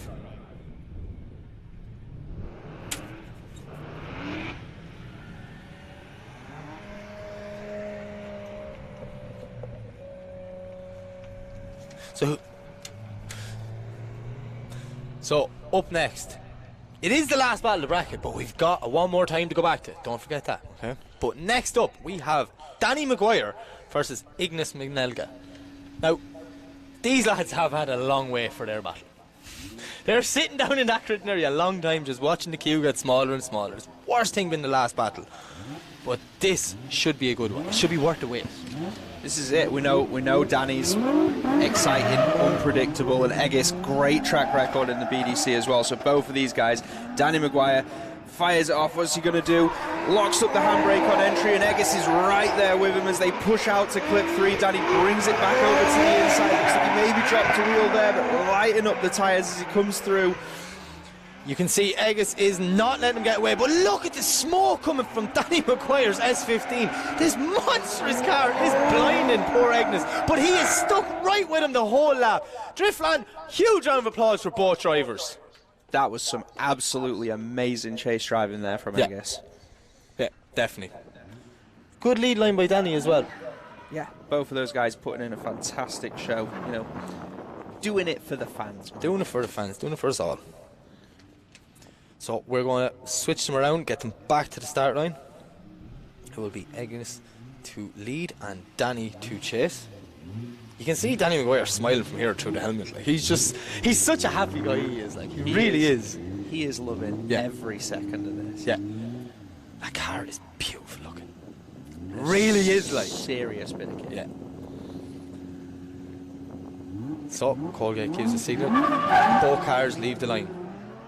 All right, so Eggis off to lead him down the hill. Danny Maguire close in the chase as he snaps in, and Danny is diving right there with him as they head out, but does open back up again a little bit. He's just doing anything. He's on minimal angle. He's cutting the track to try and get away from that S15, but Danny Maguire is not letting him go anywhere. He is crawling up the side of that 300 ZX. Absolutely. And yet again, just cutting any corner he can to try and get some proximity away. I'm sure the noise of that thing coming behind you is intimidating, Mac. Yeah, it just looked like Danny just knew that Eggers was a little bit off the line, so he just held back a little bit through those last couple of clipping points. Another tough one for our judges. Yeah, very different halves of the battle there. Yeah. We saw really Eggers with a very, very good chase, but a very weak lead. And then we've seen Danny with a really, really good chase. It was a good enough lead as well. Like Danny, maybe slight advantage. You can see the bar is kind of trickling that way. As I say, I ain't making predictions to the top 8. There we have it. Danny Maguire taking the win. Sure, I knew it.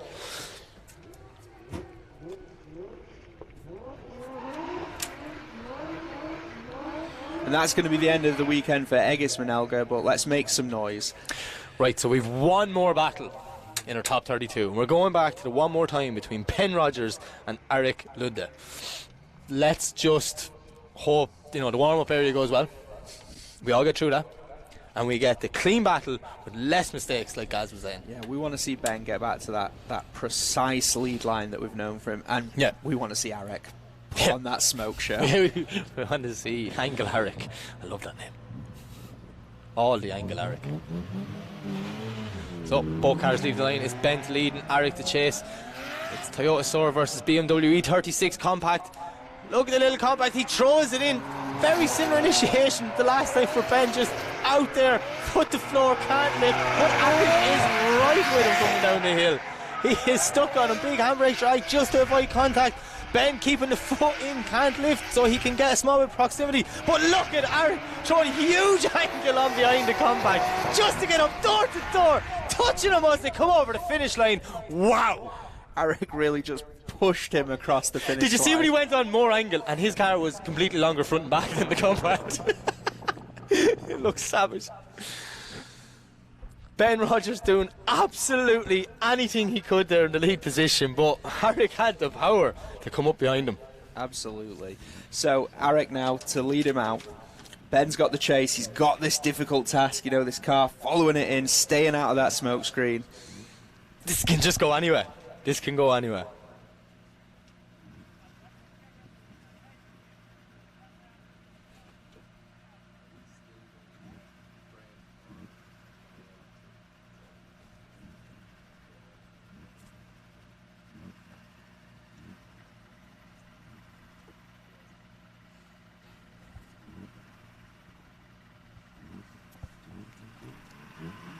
Right, Colga has the signal. Eric to lead, Ben to chase.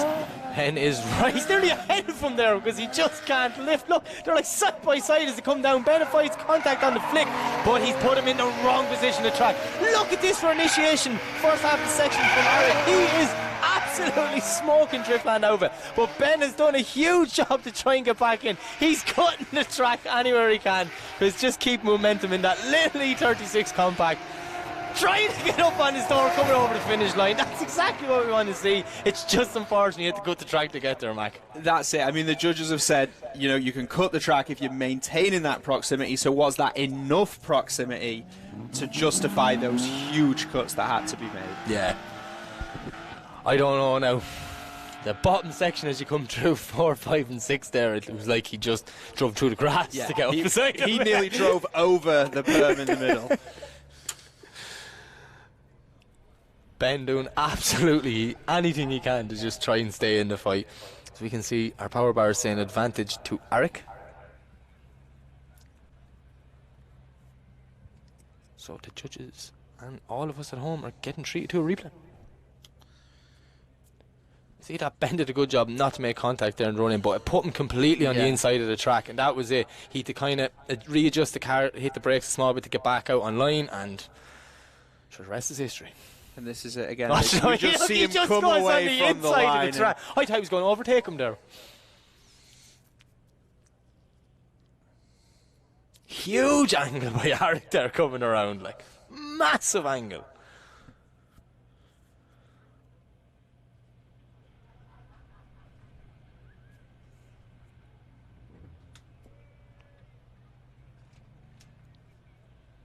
It's looking like there's an advantage to Eric after those runs. Judges just going through the finer details on this one. Crossing the T's and dotting the I's, that's what they're doing.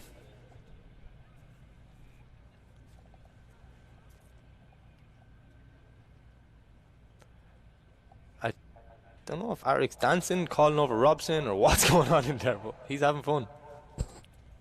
And the winner of the battle is Eric Ladniak.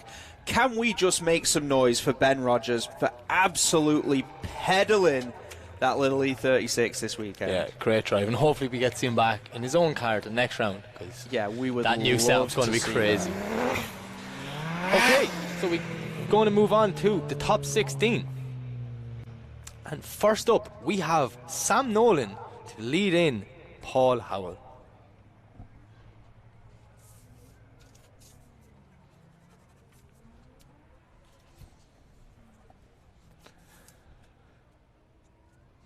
These guys all have a battle under their belt now. Feel out the track. I know they've had a long way in between them, but they're going to get there. Yeah, exactly, Mike. So, I mean, Sam Nolan, fantastic driver, looking very, very confident today. Qualified in 16th position. Paul Howell, 32nd by the skin of his teeth, managed to take the win in the last battle, and he is just going to be pushing so hard to keep himself in this fight. He knows he got a bit of luck with Jack Winnie making the contact, which resulted in him progressing on, so he's like, I can't make that mistake again now. I need to be committed. 100%, and that, that's what these drivers do. They go out there and they will put it all on the line. Yeah. How cool do them Lucas inflatables look in the middle of the track?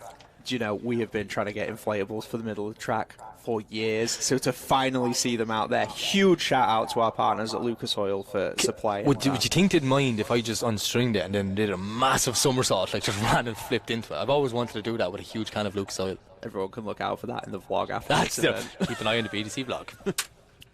Okay, so Sam Nolan, Paul Howell, BMW versus Nissan, the greatest rivalry known to drifting. For sure. For sure.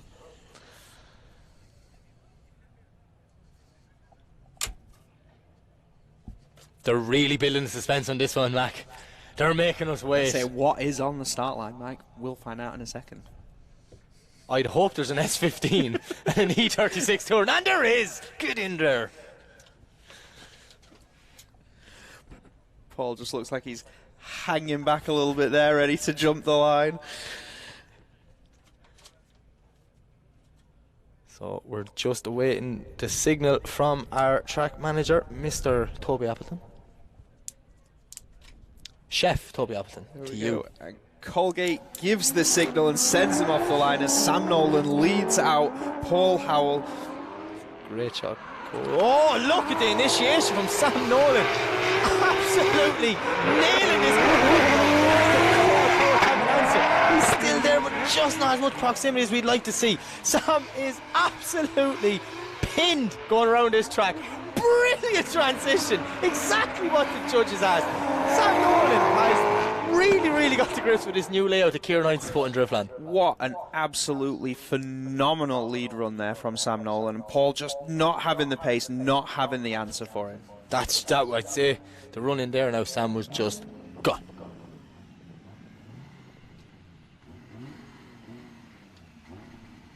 So we're going to switch them around. It's Paul to lead and Sam to chase.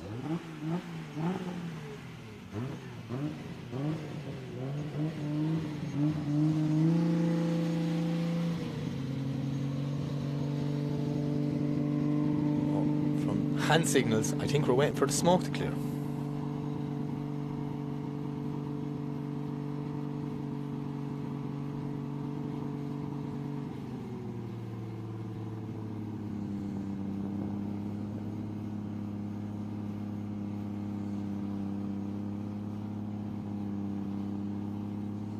Downfall of drifting. Waiting for smoke to clear so we can see the track again.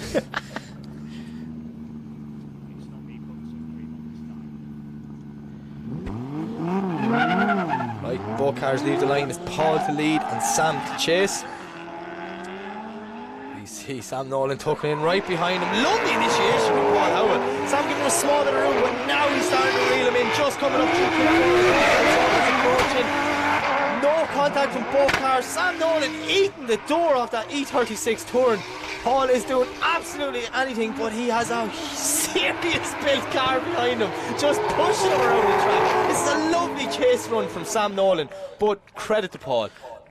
That was one of the best runs we've seen from Paul today. Like, fantastic lead, and that just opened that door for Sam just to be in there, maintaining that proximity, and you could just see him hanging back, and then as those opportunities arose, just pushing up on the side and trying to leave some tyre marks on that first start developments E36. Yeah, no, I'm actually really enjoyed that one now. One more time.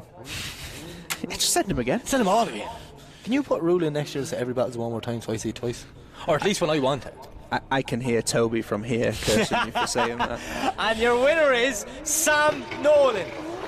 Massive round of applause from Paul Howell, and we will see him back in Teesside for round 3. And my God, I'm looking forward to that.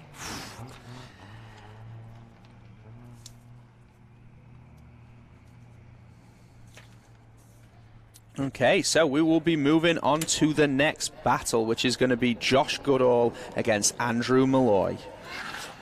A man in a 350, a man that just came out of a 350.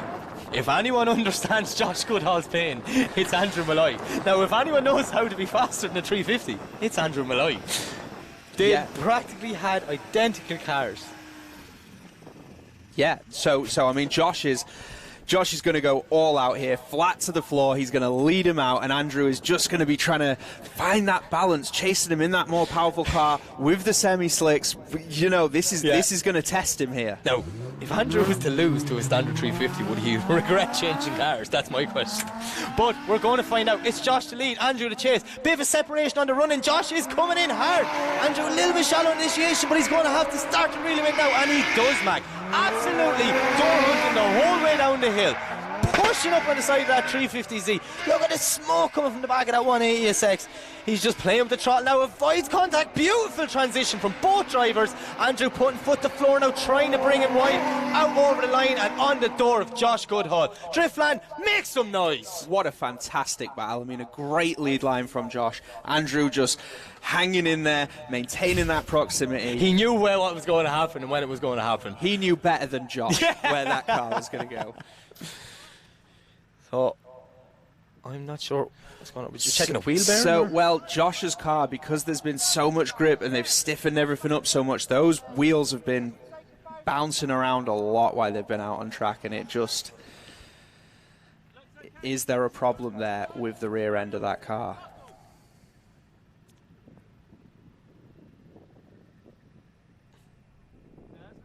I'm not going silent on you. I'm just watching the back wheel move to see can I see it. And Koga's having to do a bit of a burnout now just to...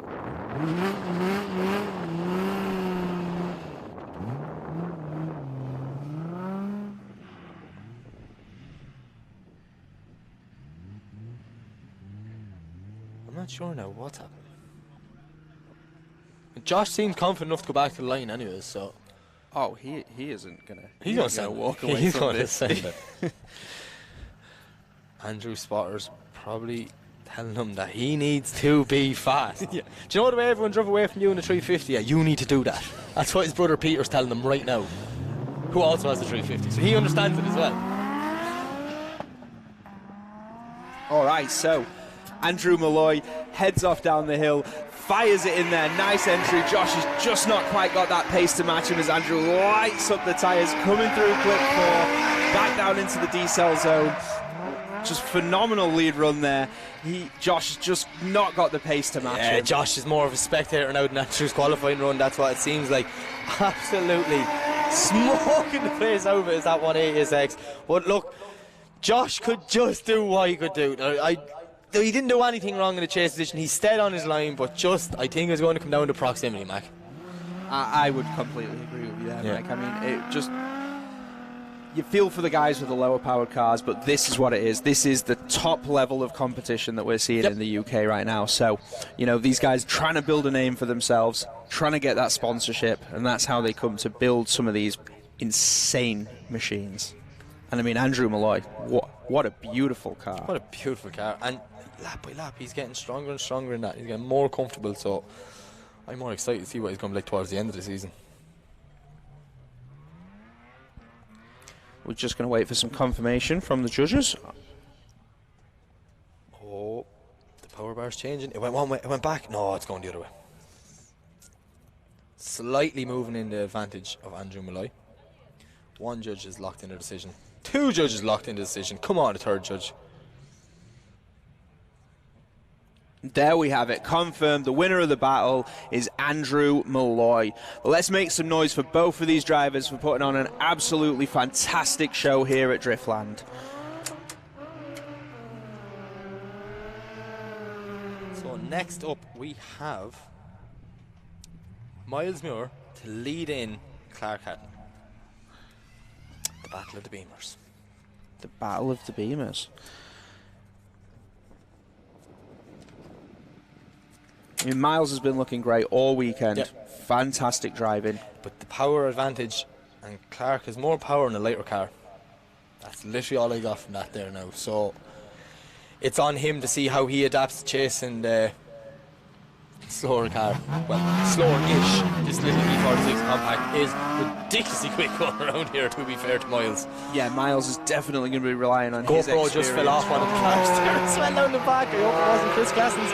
But we see Miles starting to put a small bit of that track. He's dial him in, because this is his opportunity. When it goes swapping around, Miles will be stuck to that door. Clark's starting to reel him in now, a little bit shy of that last clip, kind of cutting it out to gain proximity. Judges won't be too happy to see that, but yet again, Miles had a mint line. Yeah, absolutely amazing work there from Miles Moore. And Clark Hatton pushing really, really hard, but just not having that answer for it. Miles knows this track like the back of his hand.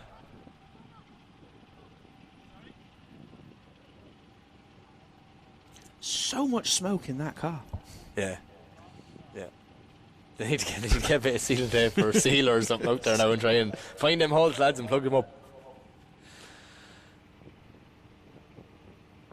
Well, he's been to round one. He's been to round two.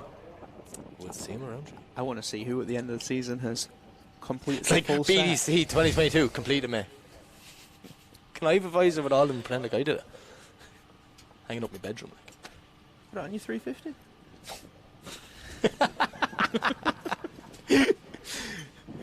Don't like visors on drift cars. So we're going to play the assumption game again. Let's try and figure out what the conversations are having, right? I don't know if he's asking is there any nice restaurants or just something wrong with the car. What do you think? Well, I like the Chinese buffet down the road, man. Chinese buffet down the road. Asking what my favourite restaurant is. Right, No, anyway, yeah. so the battle. So, yeah, I'm going to say Clark, he looked a little bit scrappy there in the chase. Was there something that's gone wrong? Sorry, Mac, you caught me off guard. You actually said something funny for once. Yeah, you're right there. It seems like there's some sort of mechanical issue, or I don't know. I know they were having clutch issues yesterday. I know that. I know there's a new clutch gone into the car. So I'm really hoping that's not what's happened here, that it's something else, maybe it's coming back into it, that, because we're having them sort of problems around one. He's turning back around. Oh, no, I think. Oh, he's off to the pits from the look of it. So we're just awaiting for confirmation from our tower of what's going on, but watched a bit of drifting in the past. I'd say he's telling him he's gone to a 5-minute rule. He's saying, you're off to the holding area. Yeah, it's a 5-minute rule. So we will come back.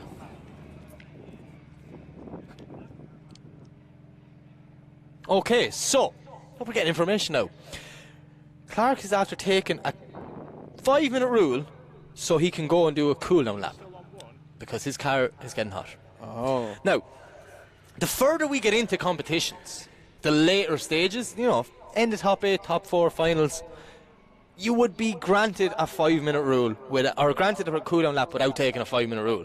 But in the early stages, when you've just done one battle and it was about an hour and a half ago, your car shouldn't be really getting hot afterwards, so then it seems like a mechanical problem, so you have to deem it, you have to take it, the 5 minute rule, which is unfortunate, but at the end of the day, rules are rules. Yeah, that's it. And you know, just for everybody watching, you just have to keep the show rolling for all of the fans here and everybody watching at home on the live stream. So Clark just having to take that 5 minute rule, but it does look that like that temp might have dropped back down, and he's pulling back up to the line.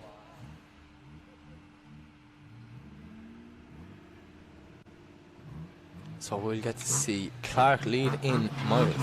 Both cars leave the line. E82, E46 compact. Yeah, Here we go. Here we go. So Clark Hatton, what is he going to do on his lead? He initiates using the handbrake, does miss on clip 2, but Miles is right there behind him, just hanging back a little bit, and tucking in on the inside through 4. And Miles, he's just really right Brilliant there job with him. at not making contact in that bottom section, but Miles just lovely transition behind him as he is doing anything to stay with Clark. Lovely finish to the very, very good run from both drivers. Miles Moore is strong. I said that to you yesterday morning. I was like, he's going to do well. He's consistent. Consistency's key. Yeah, so they've got a brand new car that's been built, that's in the works for Miles, but unfortunately, you know, due to delays and COVID and all the usual things, that's not been ready yet. But they said it's Driftland. We're not missing it. It's the track we know. Get the compact back out. Grab the compact. Send for the compact, but send it in the compact. Send it in the compact. I like that one.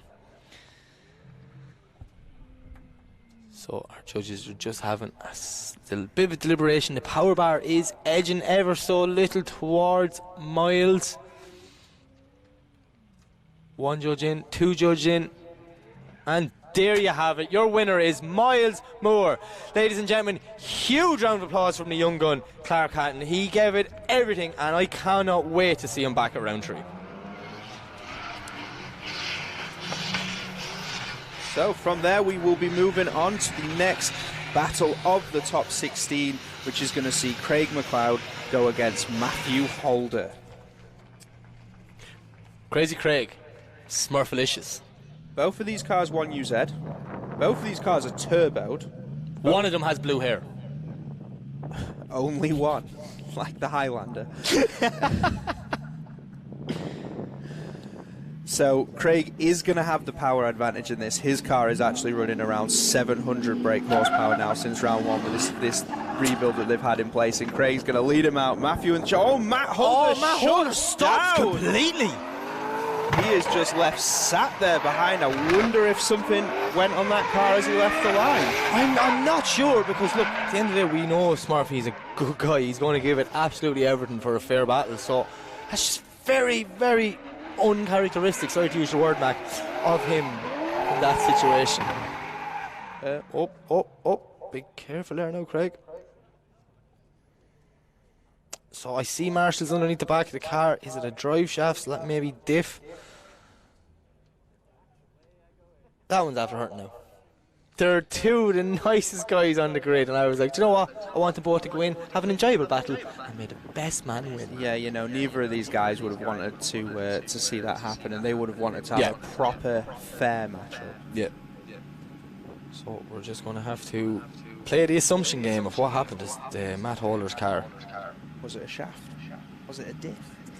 Diff exploded. I don't know. I can't tell you. I can tell you he didn't make it to the start of the scoring zone, so it'll be a 10-0 to Craig McLeod. I'm gonna tell you one fact here. I am surprised. Matthew Holder's bash bar is not blue. It's not very on brand. That was green. That was green, actually. Maybe that's not Matt Holder. Maybe that's why he stopped. Maybe he realised. Like, hang on a second. Was that a green bash bar I just seen on the live stream?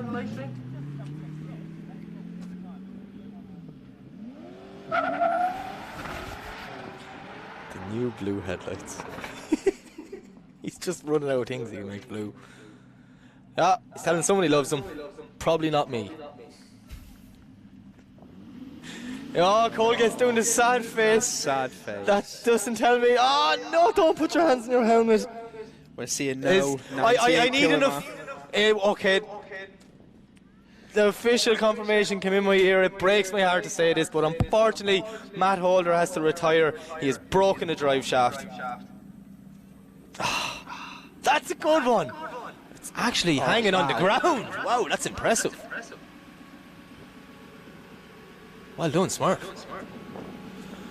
That's one that, if the drift gods are fair, they'll give us again by the end of this season. Yeah, definitely. That is a matchup that I would absolutely love to see. Just that news there is out to make me so blue. That was painful. Mike Walton would have laughed. Mike Walton isn't here.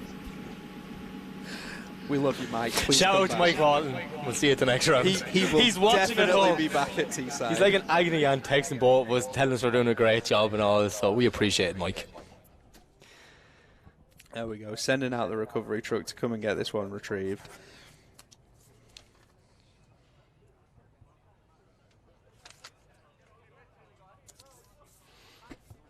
I'm just looking here at my little sheet, okay? I've gone old school, I have a pen and a piece of paper, and I'm writing things down and working stuff out and looking ahead. The first half of the Grade 8 is 2 whopping battles, that's all I'm going to say. And it's 2 Irish lads and 2 Scottish lads. Ireland versus Ireland, Scotland versus Scotland. You're doing some dodgy tactics here now and you're taking out the competition, aren't you? You're sick of all these Scottish and Irish lads just coming in and winning. Yes. Yeah, a little bit. Yeah.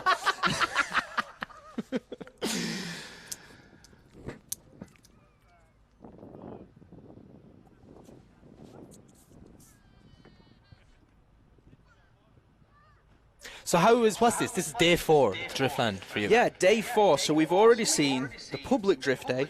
I missed that one. That was I fantastic. didn't get over. That looked good now. The lads who came through here, you know, they got to run the BDC line in battle style, going from under the start line. They, you know, fantastic day. Saw some very, very great upcoming drivers, gave out some awards, gave out some prizes, and that led us into the Thursday. So there was some public hire time from the, you know, some of the drivers to get out during the day, and then at night we ran the media night, and our first time ever for the spectators to be able to jump into the passenger seat of a drift car and absolutely send it down. That's a sore subject, okay?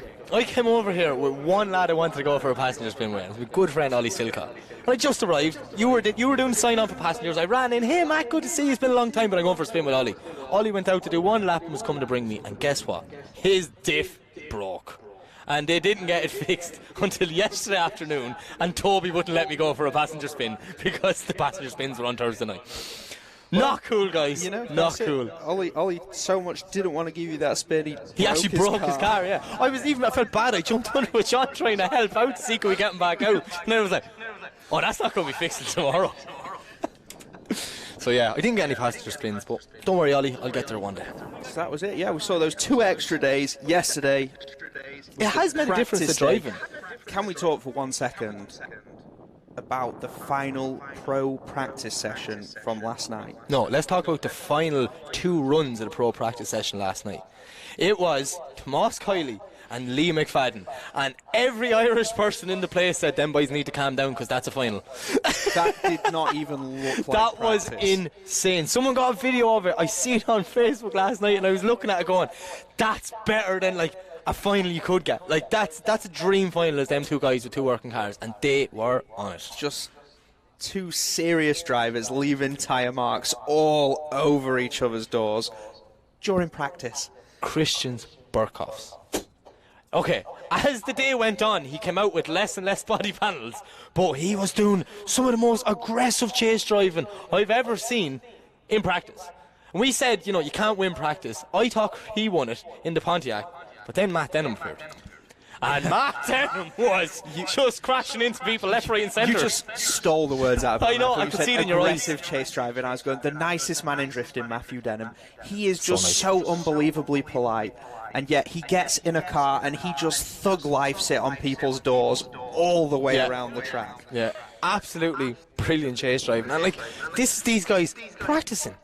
So, can you imagine what's going to happen tomorrow afternoon? If you're watching this on the live stream and you were within like a 6-hour drive of Driftland, maybe more, get in the car right now. Do it. And just set off. Because tomorrow we'll see carnage unlike we have seen probably ever before. Yeah. Some of these drivers, Robbie Burgoyne. Oh, Robbie Burgoyne was on it. Callum Marshall. He only did about half an hour of driving yesterday, and the lad was sending it in unlike anyone else. It is shaping up to be a good day in Driftland tomorrow. I cannot wait. 26-degree forecast, beautiful sun. We've got demos on the oval. We've got the extreme bike battle in the house. In the Novus Finance pits, our partners, they have got a simulator set up for you to jump on and run the line. Don't worry. So after this event, I'm going straight down there. That trade village, we've got KD Customs up there. The Lucas Oil guys are here. They're running the LORDC, the Lucas Oil Racers Club promotions, helping you get on track, discount on your oils. There's so much happening here. I just want to actually say, you just said something there saying KD Customs in the house. I want to give a massive shout out to Neil from KD Customs, and I'm sure every driver in this grid, and you included, Mac Frost, want to do the same, because Neil has bent over backwards to help BDC out with this event. He has done anything that's asked from like taking in tyres, deliveries, parts for drives. I've seen his recovery truck come in the gate about 20 times yesterday, full of tyres for drivers. That is a dedication to the sport like no other. He's a parts section down below in his shop. So if anyone breaks anything, it's there. And a lot of people, have said, I got back out because Neil and KD Customs had it in his tent. Stephen McConnell. Paul Howell. Fuel pump. He was down there, Neil, bang, on the shelf, in stock. It's a credit. Neil is the things Neil does for this sport. It's people like him is what keeps this sport going. So, KD Customs, we love you. And I am doing the love heart symbol with my hands. Just no one can see it apart from Mac. Yeah, it weirds me out a bit, but okay. Neil supplying those 59 North wheels. And where will you see those 59 North wheels, Mike? On the 350. 350Z that we are raffling off. Head over to the website now, to the merchandise section. Get the tickets. This is happening soon. How much are the tickets? Come on, talk me through it. 30 quid. Right, 30 quid for a ticket to win a car that's going to be 400 brake, okay, with a brand new body kit and a respray in any colour you want. So you're not just getting a car, you're getting your own car, your customized car. Yeah. By the guys at Firefly Speed. Firefly put all the aero for the car. If you saw Jolene last year in Pro 2, it's basically the same car. But just whatever colour you want. But just fresh. I paint cars. Like, for 30 quid to get a respray is just, that's a raffle in on itself. Now mine getting 350. Yeah, there we go. This is Mac Frost with the great ideas. The one thing for the BDC we want to do is not just make the best battles, not just make the best championship, but we want to just keep building on the community and giving back to the people. Yeah. So the people that support us. Yeah, exactly. Because, there's a lot of support for different people here, but it is the fans who buy the tickets and come to these events that make the difference. We all know that drifting is an expensive sport, and it's an expensive sport to get in. It's quite a big purchase to get yourself a car, get down to the track days and start to learn the ropes. But for 30 quid to win a car that's ready to go into competition, and then a day in PH Drift with Yogi to instruct you. 3 days. 3 days? 3 days. Here, I'm entering this conversation. I'll leave the 350 this side. Have one in each island. That's a price. Just go buy the tickets right now. If you're in the crowd and you're looking going, one day I'd love this. 30 quid, you could be doing this next week. 100%. This is it's going to be the maddest thing. We're going to do the live draw. We're even going to throw in a couple of runner-up prizes for a couple of people who don't win the car. We'll find something cool for you. For me, personally, the 350, that's what I'm after. You've got a cool job. What more do you want? Painted in red, will you? So I have 2 of them in red. Right, we're moving on. We've got Smurf off the track. Very unfortunate what happened to him with that drive shaft, but the show must go on, or the circus, whatever you want to call it. We've got Mitch Gibbons to lead in Mark Chapman. Bonnet still off, possibly car still getting hot. Yeah, I feel like that's something we see from Mark every round. Mitch Gibbons, big thumbs up, big smiles. Cool, he's ready. calm and collective. What a guy. Are we going to see a rear end on the car after this entry? Well, look, he lost it in qualifying and it looks mint now in battle, so it's fine. Ejecto rear end, cuz. Ejecto rear end. Here we go. Mitch Gibbons to lead in. Mark Chapman in the top 16 here at Driftland. Big flick from Mitch, out to the wall, perfect on that wide line, Mark, minimal angle, trying to catch up to 13, but Mitch is on that ideal qualifying line. This is exactly what he was asking the briefing this morning. Now Mark is dialing back in, door on door coming through the last section. Mitch a small bit wide, maybe half a bit over, but Mark is right with him. Mark, I really enjoyed that one. Mitch is just a phenomenal driver, such precision and accuracy, and Mark was just hanging in there, going for it with that chase, and I cannot wait to see the second half of this battle. Yeah, it's going to be a good one. It really is. I'm excited for this. Mark's talking to his spotter. They're like, he's going to be on your door. You got to get moving. He is like, you need to fire it in for this entry, snap on some angle, and nail it through the first section of this course. So as we see them swapped around, we have Mark to lead and Mitch to chase.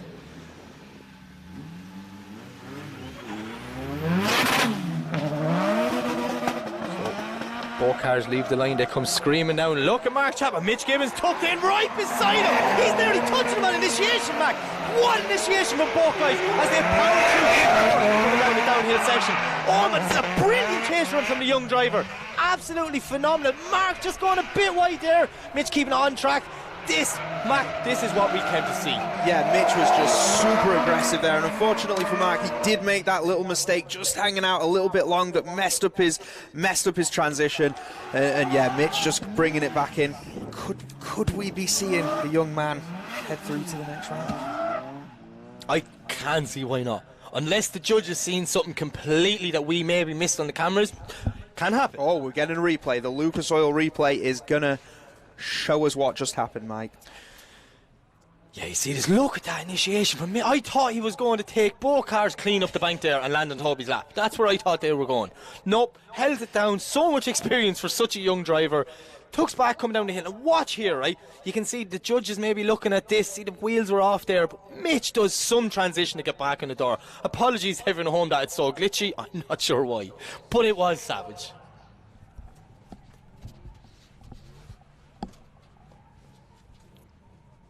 What do you think? For me, sat right here watching like this, I'm going to say this is going to be Mitch Gibbons. I'm wishing for a one more time. Just putting it out there. I mean, that would be great. Wait, was this the one more time? No. It's my first day on the job. That's all right. I won't tell the boss man. He's going to ask me for a review on you later on. I'm going to tell him you're great. So our judges are making their decision, and just as they don't have an easy time. They don't, and this is they're fighting there now. The bar's fighting back. Oh, and there it is.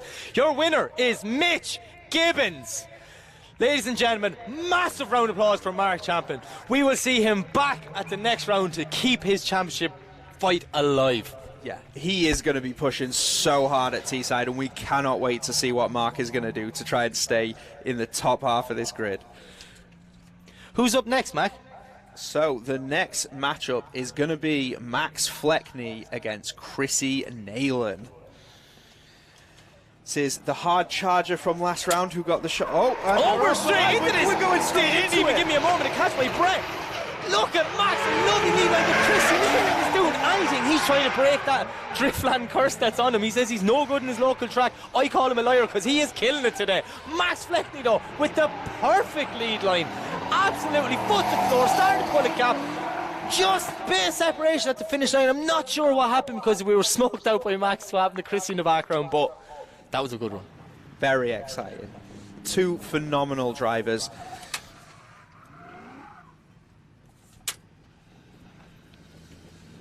It's time to turn him around. Let's see what Chrissy's got in the lead, and can Max hang with him in the chase? Of course he can. Of course he can. If anyone can do it, Max can do it. Just because he's driving the K70 crawler. So we see Chrissy leading, Max chasing. Lovely initiation by Chrissy. Max not as close to the wall as we were expecting, but he's putting the boot down now, trying to get back in the door of that BMW. He just about catched him coming into the first decel zone. Absolute lovely lead line. What a transition by Max through the smoke and up on the door. Driftland makes some noise as they cross the line. Wow. What an incredible chase run there from Max Fleckney. There's no better sight than a car diving through the smoke and on the door. It's just the best thing ever, it is. I absolutely love it. How small that Corolla is when it's against a car like an E92, and he's just tucked up there, rubbing that wheel on the passenger door as they came across the line. Great aggression by Max there at the end of that run now. Really pedaling that Corolla. And your winner is Max Fleckney. And our championship leader is out. It's out. So all 1, three. 2, and 3 of the last round are out before we get to the top 8. The Pro 2 standings is going to get some shake up this afternoon. It's anyone's game. Championship blown wide open. Once we go to round 3, there's a lot of people fighting. Here we go. So we are seeing Nick Davey pull up to the line to lead in Arek Ladniak. How's Eric getting on the burnout box? The cameraman can't look. It's not allowed. Toby won't allow it.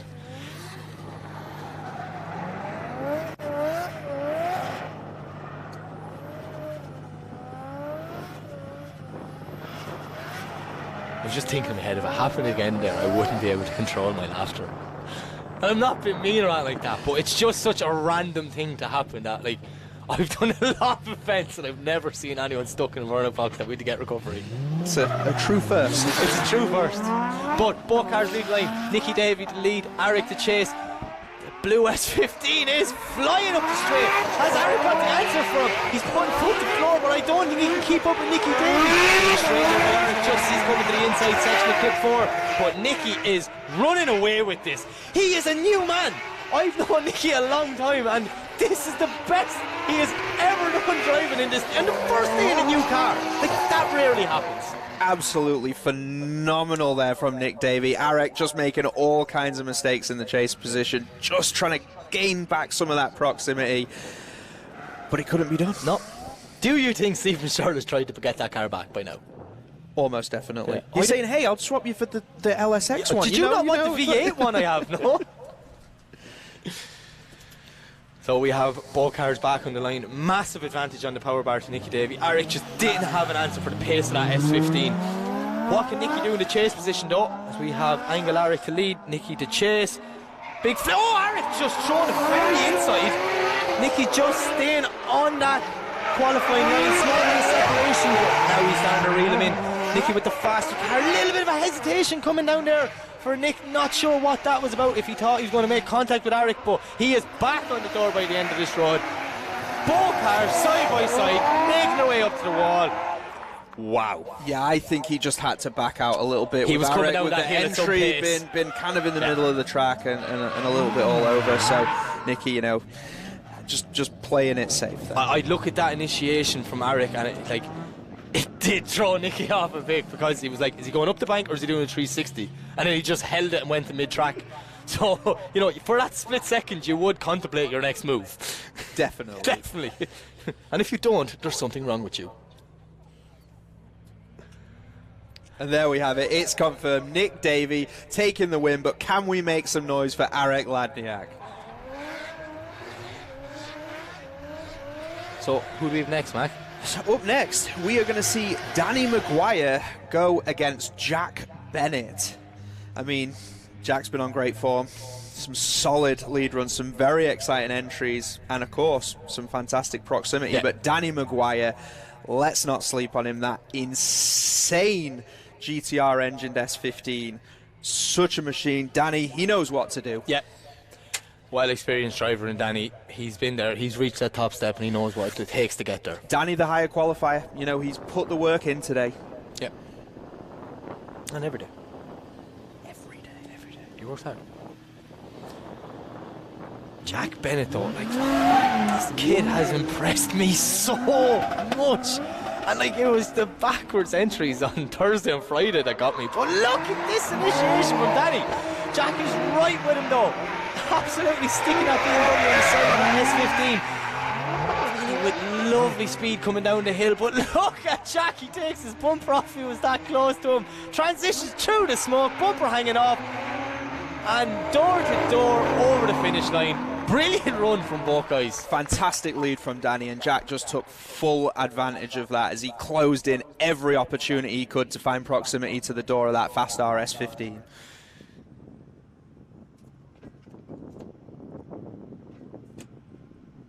So as we await, the bumper just came off at the right time, just down at the start line. So let's get both cars to flick around, let the smoke clear. Off we go again. I'm very excited. I am now, because Jack's initiations have been wild on the wall, in a good way, in a good wild, like a wild we want to see. And let's be fair, Danny Maguire's not known for letting people get away from him. No. And Danny's car is fast. Faster. It's faster than Jack's. That's a my joke from the last round. I was saving that for a top 8, and you just took it on me. It's not cool. Mike Walton would have done that. That's a mark against you. I'm right. One more mark like that now, and you're being replaced by Michelle, okay? This is my trailer. I'm not sure you'd get Michelle in here with you right now. No, we all saw that pre-record. Yeah, Michelle Mike. is actually a bit ticked me. I'm actually afraid to leave the trailer because she's probably going to slap me.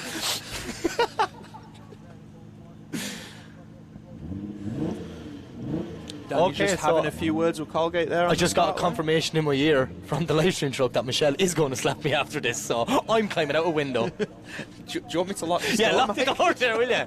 Can we get a taxi to the live stream trailer, please?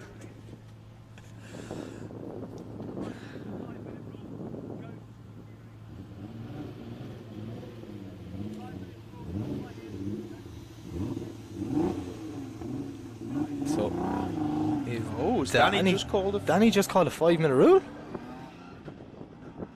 I hope so, because if not, that start line process just looked a little bit messy, mate. Yeah, and the cameraman didn't really get the switch right.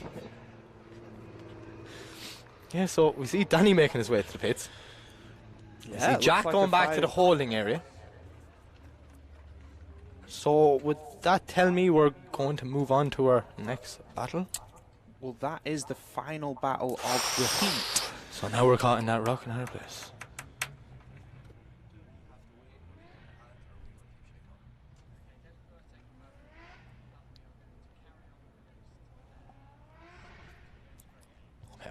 Okay, so yes, Danny's called a 5-minute rule. That has been confirmed, and just, you know, we're not going to sit around and wait for 5 minutes. Listen to me and you talk. We're going to watch some drifting and listen to me and you talk. Sounds better, doesn't it? Much better. First round of the top 8, here we go. It's a battle of Ireland.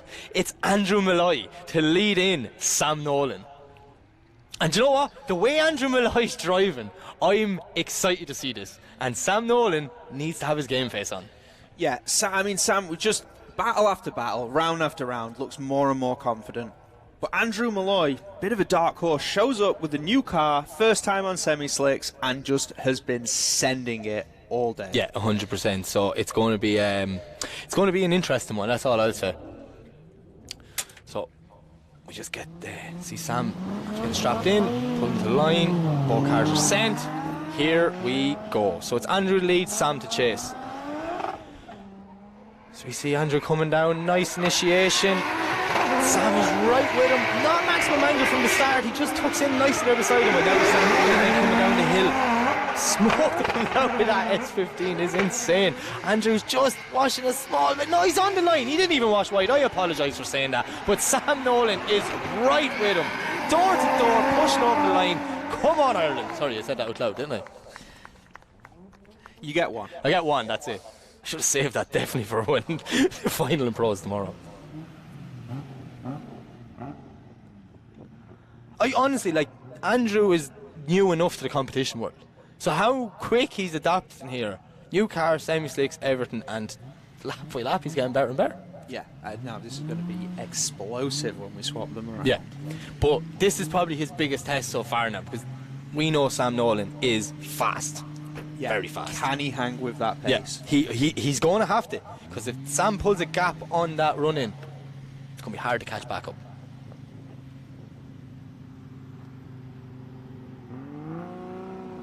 I thought that said BDC on the back, but it didn't. Very close. Very close.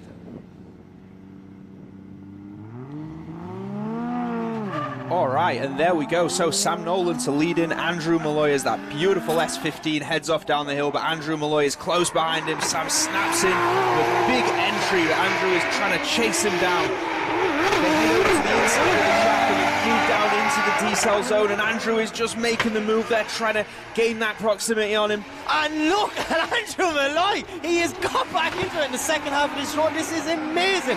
Sam Nolan doing exactly what he's asked, putting foot to floor and pulling away.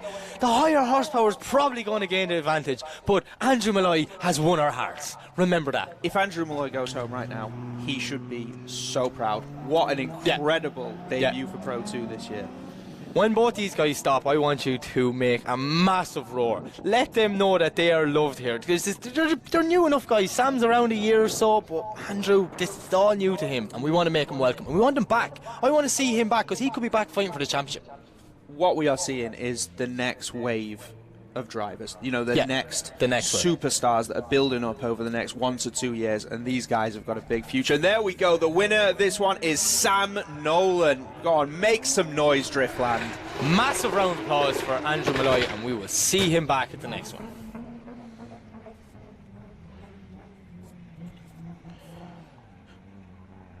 Okay, that was the Battle of Ireland. That was it. Now we're on to the Battle of Scotland. The Battle of Scotland. Miles Moore versus Craig McLeod. Whoa! Here we go. So and the only thing I'm going to say is Miles has 2 battles underneath him because he did one more time. Yep. Craig only has 1 run by himself because Smurf broke. He's no battle experience yet. Craig more about has a sufficient car advantage. There's a slight power advantage. But here we go. Well, we're going to see this line from Miles once again.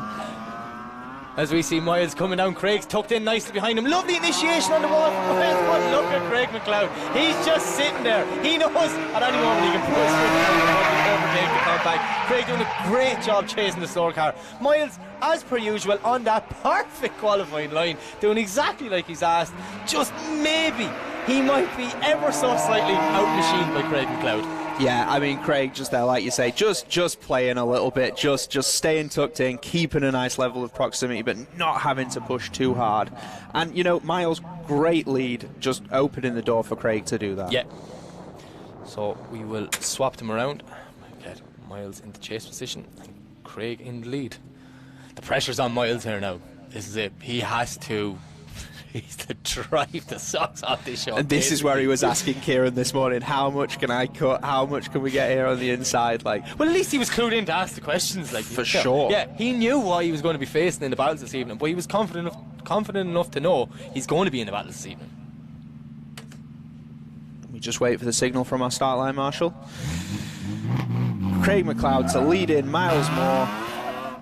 S14 versus E46 compacts. Here we go. Lovely initiation by Craig. Miles tags the wall, smashes the tail. I small bit of straight, but he's still there. How is he still with that? Craig needs to start pulling some gaps, but Miles is starting to door him down in the bottom section. 1 wheel off for Craig. Is this going to be the death of Crazy Craig? And is Miles going to give us the upset of the day? Both cars together coming over the line. Driftland, to your own. Make some noise. What? I cannot believe what we just saw. That chase, that proximity that he held. Wow. He hopped the back of the compact off the wall, a little bit of a straight, and just stayed there. Like, that was it. He just stayed beside him. That was a brilliant drive. I'd say he put his throttle on a light switch, and he just turned it on and didn't turn it off. He went over the finish line there. Unbelievable driving.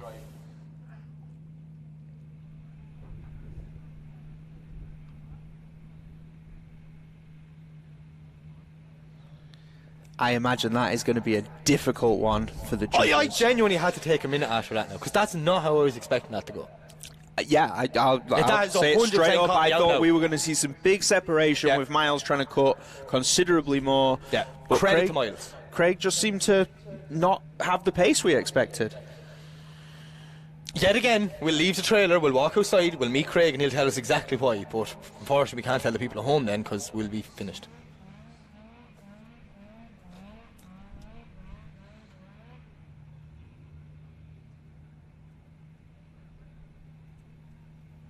Look how cool Chris Classens is going backwards on a skateboard filming. So cool. And now he's laughing. And the winner is Craig McLeod. Can we get some words from the judges? But first of all, let's make some noise for both of these drivers. Kieran, don't leave me now. I need you. I need to jump inside that mind of yours.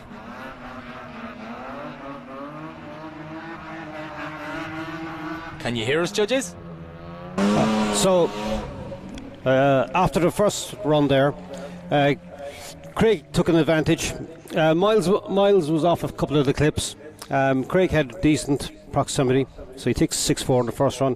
When he swapped it around, Miles in the chase position, especially between clip 2 and 3, he shallows up his angle massively, and he's on the inside of the track trying to maintain proximity. He has a strong mid part of the track, clips 6 and 7, but he falls away again. So he takes a 5-5 on the second run, so on the first run, Craig takes it. There you have it. That was it from the man himself. Main man explaining it best. So we're moving on. This one now. I'm getting going now, Mac. I'm getting excited. The good battles are coming, and they're coming hard. It's Mitch Gibbons to lead. It's Max Fleckney to chase. This is going to be fireworks. And Mac just went blank with nothing to say, so I'll keep going. I'm just so excited, Mike. I just cannot wait to see this Colgate happen. gets the signal. Both cars leave the line. You can see Mitch spinning wheels. He's eager. He knows Max is fast. As tearing down, look at Fleckney tucking in lovely behind him. Beautiful initiation. Max ended up a small on the inside of the track, but he's putting foot to floor. That S13. Lovely lead line by Mitch Gibbons. Absolutely throwing that S13 around. But Max Fleckney has not let him get in the way. Huge dive through the smoke. Beautiful transition. Mitch with maybe one wheel over the line, but Max is right with him. Out to the wall. Driftland makes some noise. That was class. Amazing effort from both drivers there. Mitch once again just putting down that phenomenal lead run, and Max, he was not hanging about. No. He was doing everything he could to put that Corolla on the door of that PS. So we're switching around. We see Mitch stopping. We know he had that misfire issue earlier. He had to call the 5-minute rule, so I hope he's not in the same scenario again. No, he's there. No, he's on the line. To the line. That's it. The power bar is fairly split in the middle after that one. That's all I'll say. So we're just awaiting the signal from our tower.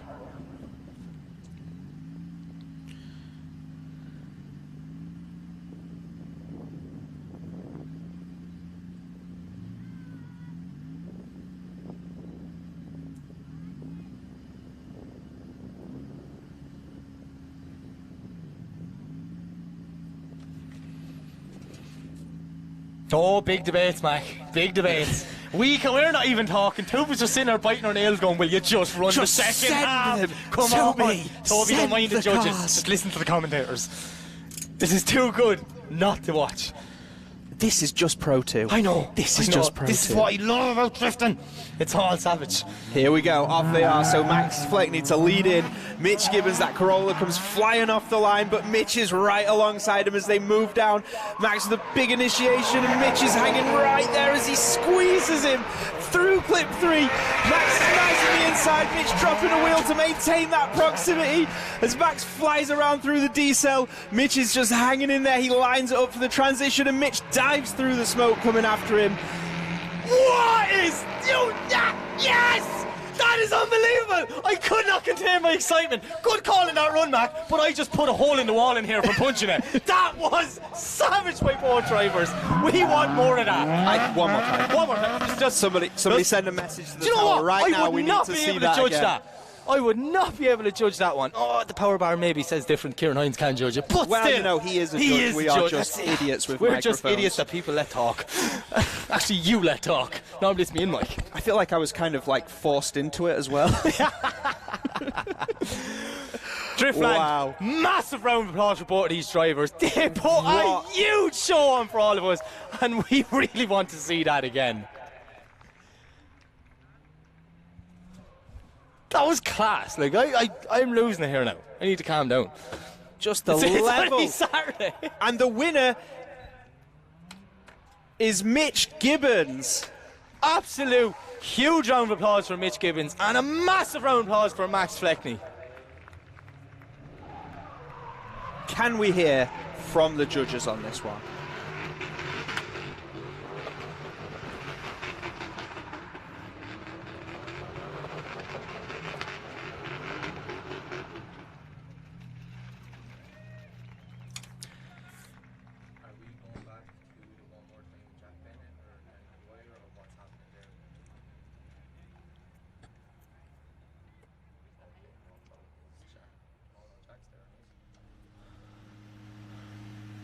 Right, All right, so we're going straight to the next battle. It is going to be Danny Maguire against Jack Bennett. This is the one more time, Mac. This is the one more We're time. going again. And you know what? My little birdies have sent me a text to say Danny Maguire's water pump's on the way out. And Cannot catch a break. That just... I read that message there and I weeped a little. I weeped, Matt Frost. So, the youngster, Jack Bennett. Some exciting entries. Oh, Jack great Bennett now. chase driving. Jack Bennett honestly has just... He's appeared on my radar is the best way of putting it. Like, he's thrown out some cool stylish runs for his age, which is unbelievable. But he has to overcome Danny Maguire. So as we see Jack leading in and Danny chasing, big flick on the wall. Oh, perfect wide line from Jack. But look at Danny Maguire. He is stuck beside that BMW. Absolutely pushed Jack Bennett down the hill. This is a phenomenal chase drive from Danny Maguire. But look at the nerve of the young man, Mac. Jack Bennett is holding it. He has been pressured everywhere, maybe putting one wheel off. But my God, that was some run from both drivers. Jack Bennett was not letting that incredible chase phase him for even a second. And Danny said, the water pump might be on the way out, but if I don't do this, I'm on the way out. If it's not on the way... Oh, I liked that one, Mac Frost. I liked that one. Been saving that one. Been saving that one. You wrote for like that. 30 seconds. I can hear the fans already. They are buzzing for this. Yeah. Because... So yeah, we're just, you know, we're getting there. We've got the good driving, we've got the good weather, we're all having fun. And look at that, both of those guys know what. Massive respect to both of them drivers. Like, absolutely giving it everything. Serious chase, seriously, by both guys. Well done. Oh, sorry, the winner's up. I got that excited, I didn't even announce it. And your winner is Danny Maguire!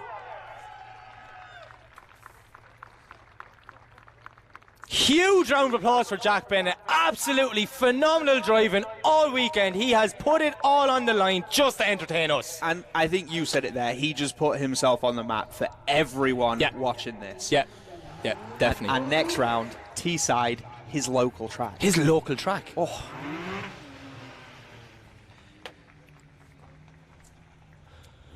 Okay, so when the cars are just getting ready for the top 8, we're just going to have a really quick ad break and just hear some messages from our sponsors.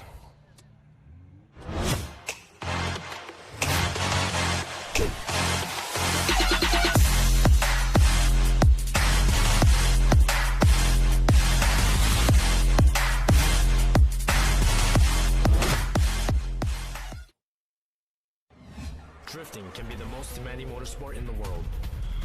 My name is June Main. The high RPMs required to keep my tires spinning and rubber burning are brutal on engine oil. That's why Lucas Synthetic Oil Stabilizer was formulated for performance on the track and the highway. Lucas Synthetic Oil Stabilizer keeps my power on for split-second decisions, making every shift and turn count. When it comes to my engine and engine oil, I give it every advantage with Lucas Synthetic Oil Stabilizer.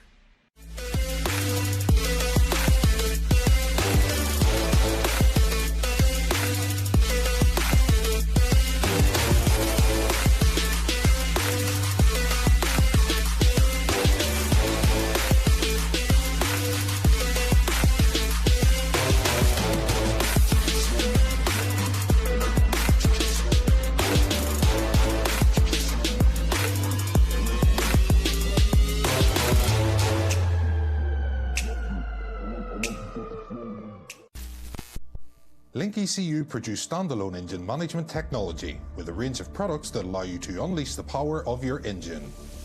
Acting as your car's brain, our ECUs control electronic fuel injection and ignition. A magnitude of sensor inputs and outputs ensure your engine exceeds your expectations. Built-in safety features guarantee engine protection, and data logs keep you informed on its performance. Smoke your tires and not your engine with a world-leading Link ECU.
Max Sports.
Away into the final four.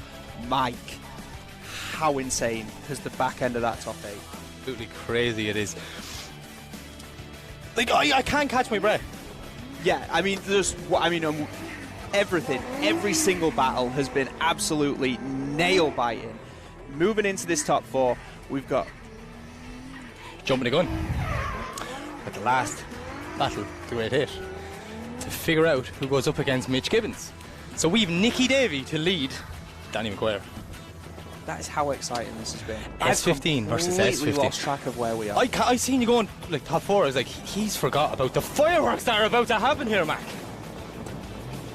These two drivers are both completely fierce. Two insane machines. I mean, look at that. It's a GTR engine in an S15 running about 700 brake horsepower. Danny is well known for his driving. And then Nick Davey, a man who bought a new car for this event and has just gelled with it. I've never seen someone to just click with a car so much. Like, this is going to be insane. Obviously, Danny's car getting hot. That's why that bonnet is off. But we see Nicky to lead in, Danny to chase.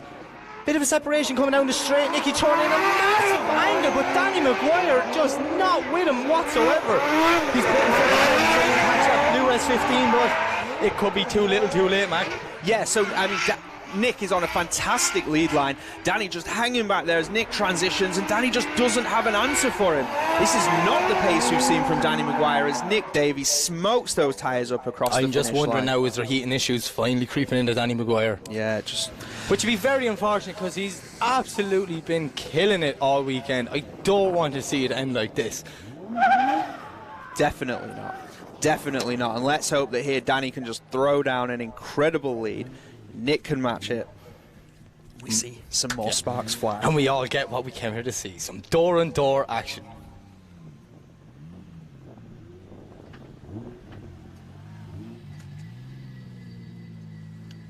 Alright, so Colgate's readying them on the start line. Here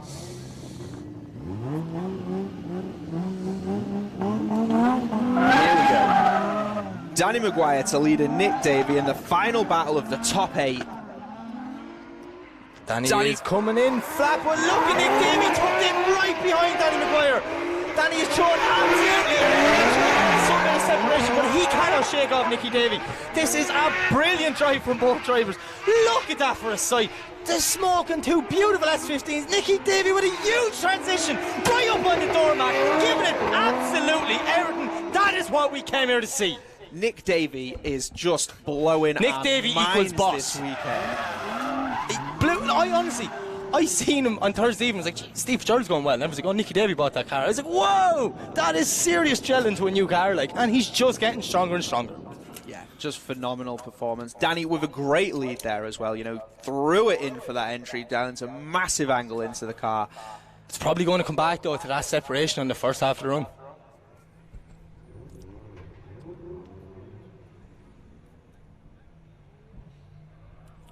Seeing an advantage to Nick Davey. Is this going to be confirmed by the judges? And yes, it is. The winner, ladies and gentlemen, Nick Davey. Let's make some noise for both of these drivers who have some amazing performances in this weekend. So there you have it. We have our final 4. Now we're into the top 4. We have... You ready for this? Ready? We got Craig McLeod versus Sam Nolan. On the other side of the bracket, we've got Mitch Gibbons versus Nicky Davey. Now, they're 4 guys who have just been consistently killing it all day.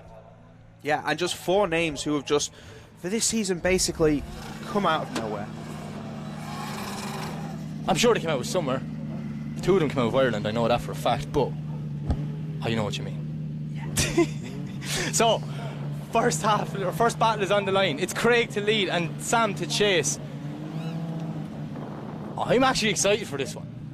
I really am excited for this one now. Sam Nolan's car is fast. We all know that. It's a very, very fast car. But Craig knows this track like the back of his hand. Craig has got this one for Scotland. And here he is as he leads down Sam Nolan. A big entry from Craig. Lovely initiation from Craig, but maybe one wheel off, dropping the wheel small bit, a little bit of a straight in there. Sam does very well. Just slows it down a bit, but keeps in with proximity. Now Sam's starting to reel him in as they come into that bottom section. Pushing out wide, getting clip 6. Lovely transition from both drivers. Sam needs to close the gap now as Craig's pushing up towards the wall. He keeps roughly the same proximity. I thought he would have been closer, Mac. I thought he would have been closer. But also, Craig, that uncharacteristic wheel drop. Yeah, definitely. He's just threw it in that little bit too hard. It was a lovely run the wall, but put one wheel over and just you could see the stagger. Sam did well not to make contact. Looks like the judges are rewarding that effort. Yep. So as we switch them around, we have Sam to chase and Craig. Sorry, Sam to lead and Craig to chase.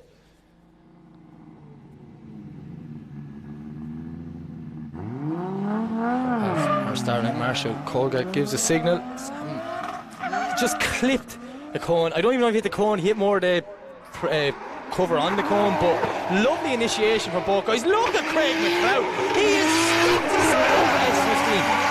Not giving Sam Nolan an inch around his track. Now Sam is putting foot to floor. He needs to get away from him. He knows he's right with him, and I don't think he's going to be able to pull the gap back.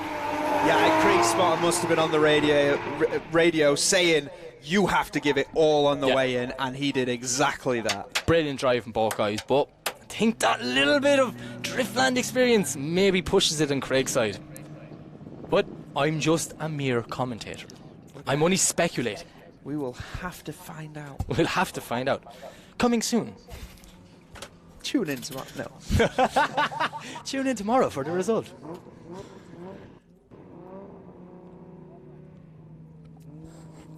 Will we see a Scotsman go to the final here at the Pro 2 day? Or will we see an Irishman? Just put it out there. But there's well, we've two an chances. Irishman Yeah, we've two chances. in the final. Two Irish, one Scottish, one English, isn't there?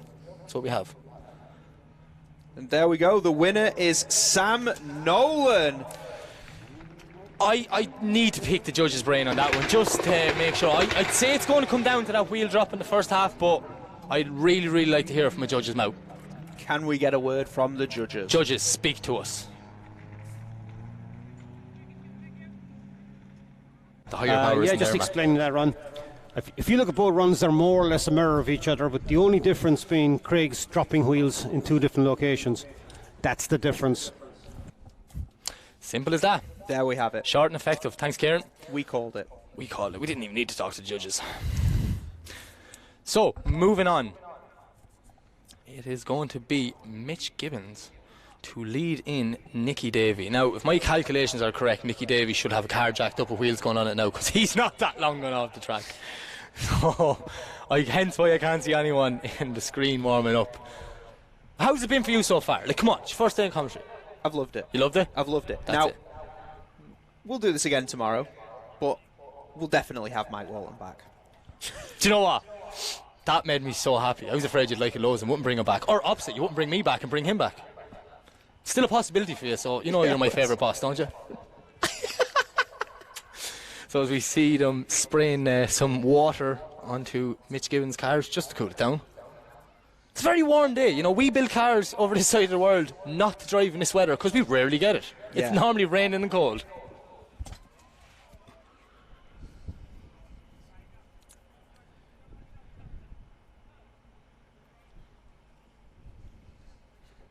What's your favourite battle been? Max and Mitch. Was Yeah, like, oh damn it, that was exactly what I was going to say. That was a cracker, that was. And it's one I can't wait to go back and just rewatch. It just so much excitement. Just Yeah. two up-and-comers who were just phenomenal. Fireworks from the start, both runs just gave it everything. Yeah, I wanted to see one more time. I want to see them all nearly go one more time, being honest with you. So whilst we're waiting here, Mike, have we told them about the 350Z raffle?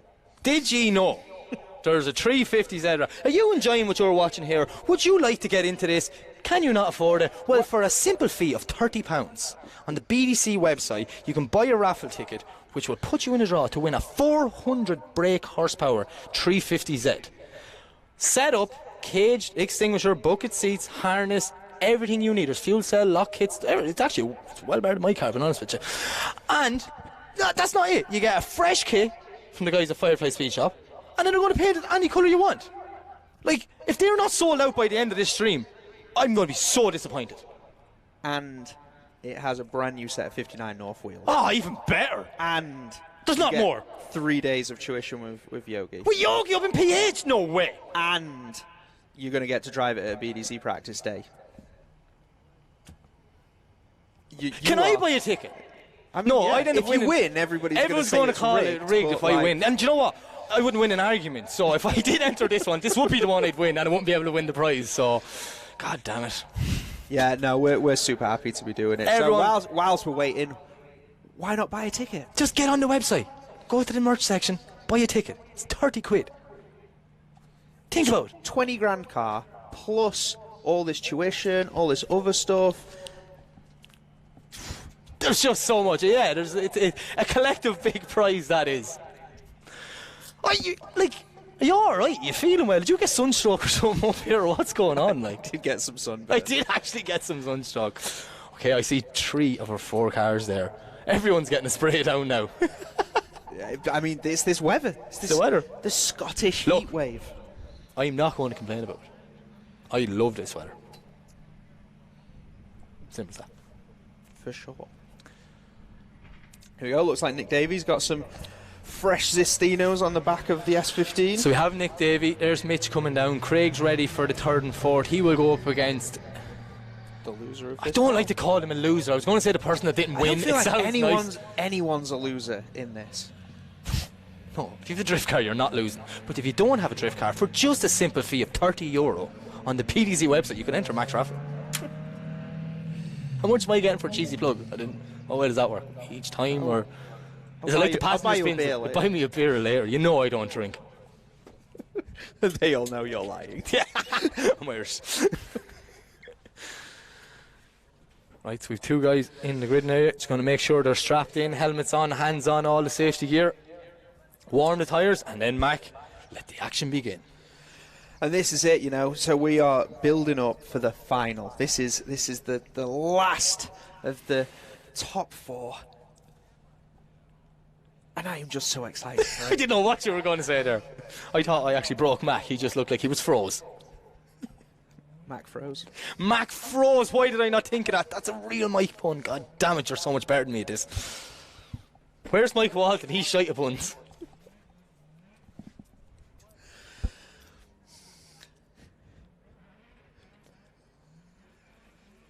So we see Mitch warming his tyres.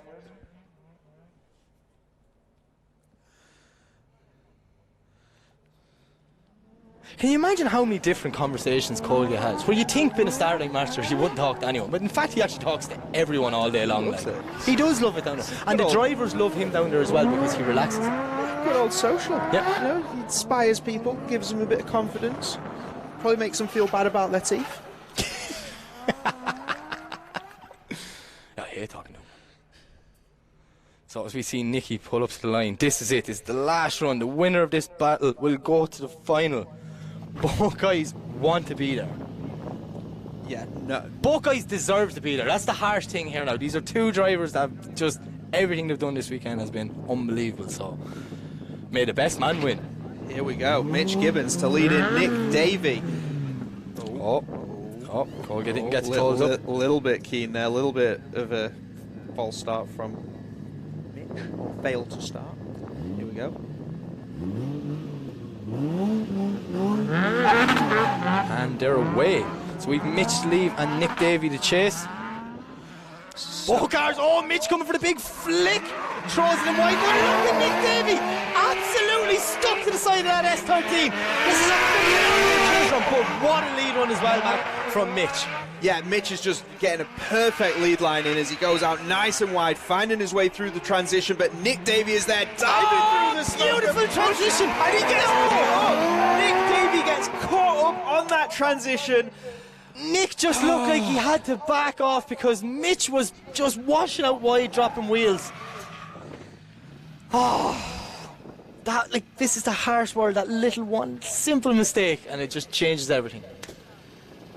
Mistakes both ways there on that. It's like the lead makes a mistake, then the chase makes an error due to that. How are the judges going to see this? We don't know, Mike. We don't know. Do you know what? I never want to be a judge. Do you know what we do know? We know we're going to see the other half of this battle. We know they're going again. And Nicky Davis is going to lead, and now we get Mitch in the chase position.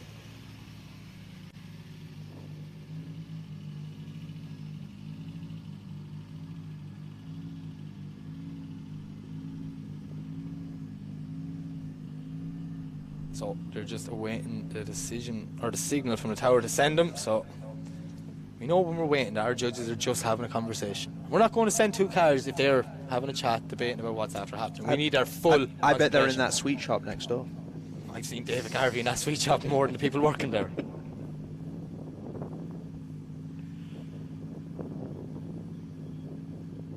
A lot of smoke coming from the front of Mitch's car, isn't there? That is looking warm.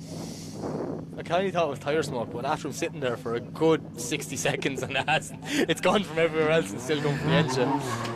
Here we go, Mike. Nick Davey to lead in. Mitchell Gibbons for the spot in the final. Oh, Mitch is side by side with him. Absolutely giving Nick no room. Throwing it in door on door action. Small bit of straight and what's going on. Nicky Davey just from the start, pushing out wide. He's off the track. Man, hasn't been anyone off the track in a long time today. Like. That is very true. Very true. We have seen people holding it together. Now, over the last 2 days, we've seen people in different parts of Driftland that I've never seen people before, but that seemed like some sort of mechanical issue. The car just came in, went into the drift, Mitch tucked in beside him, and then it was just straight lined from 2 to 3. Just one of the track staff over there just finding out what's going on, and he's driving in. Is he calling a 5-minute or? Not 100% sure. Well, oh no, the he can't second call half. it. Yeah, no. He can call if he wants, but the judges are still going to make a decision.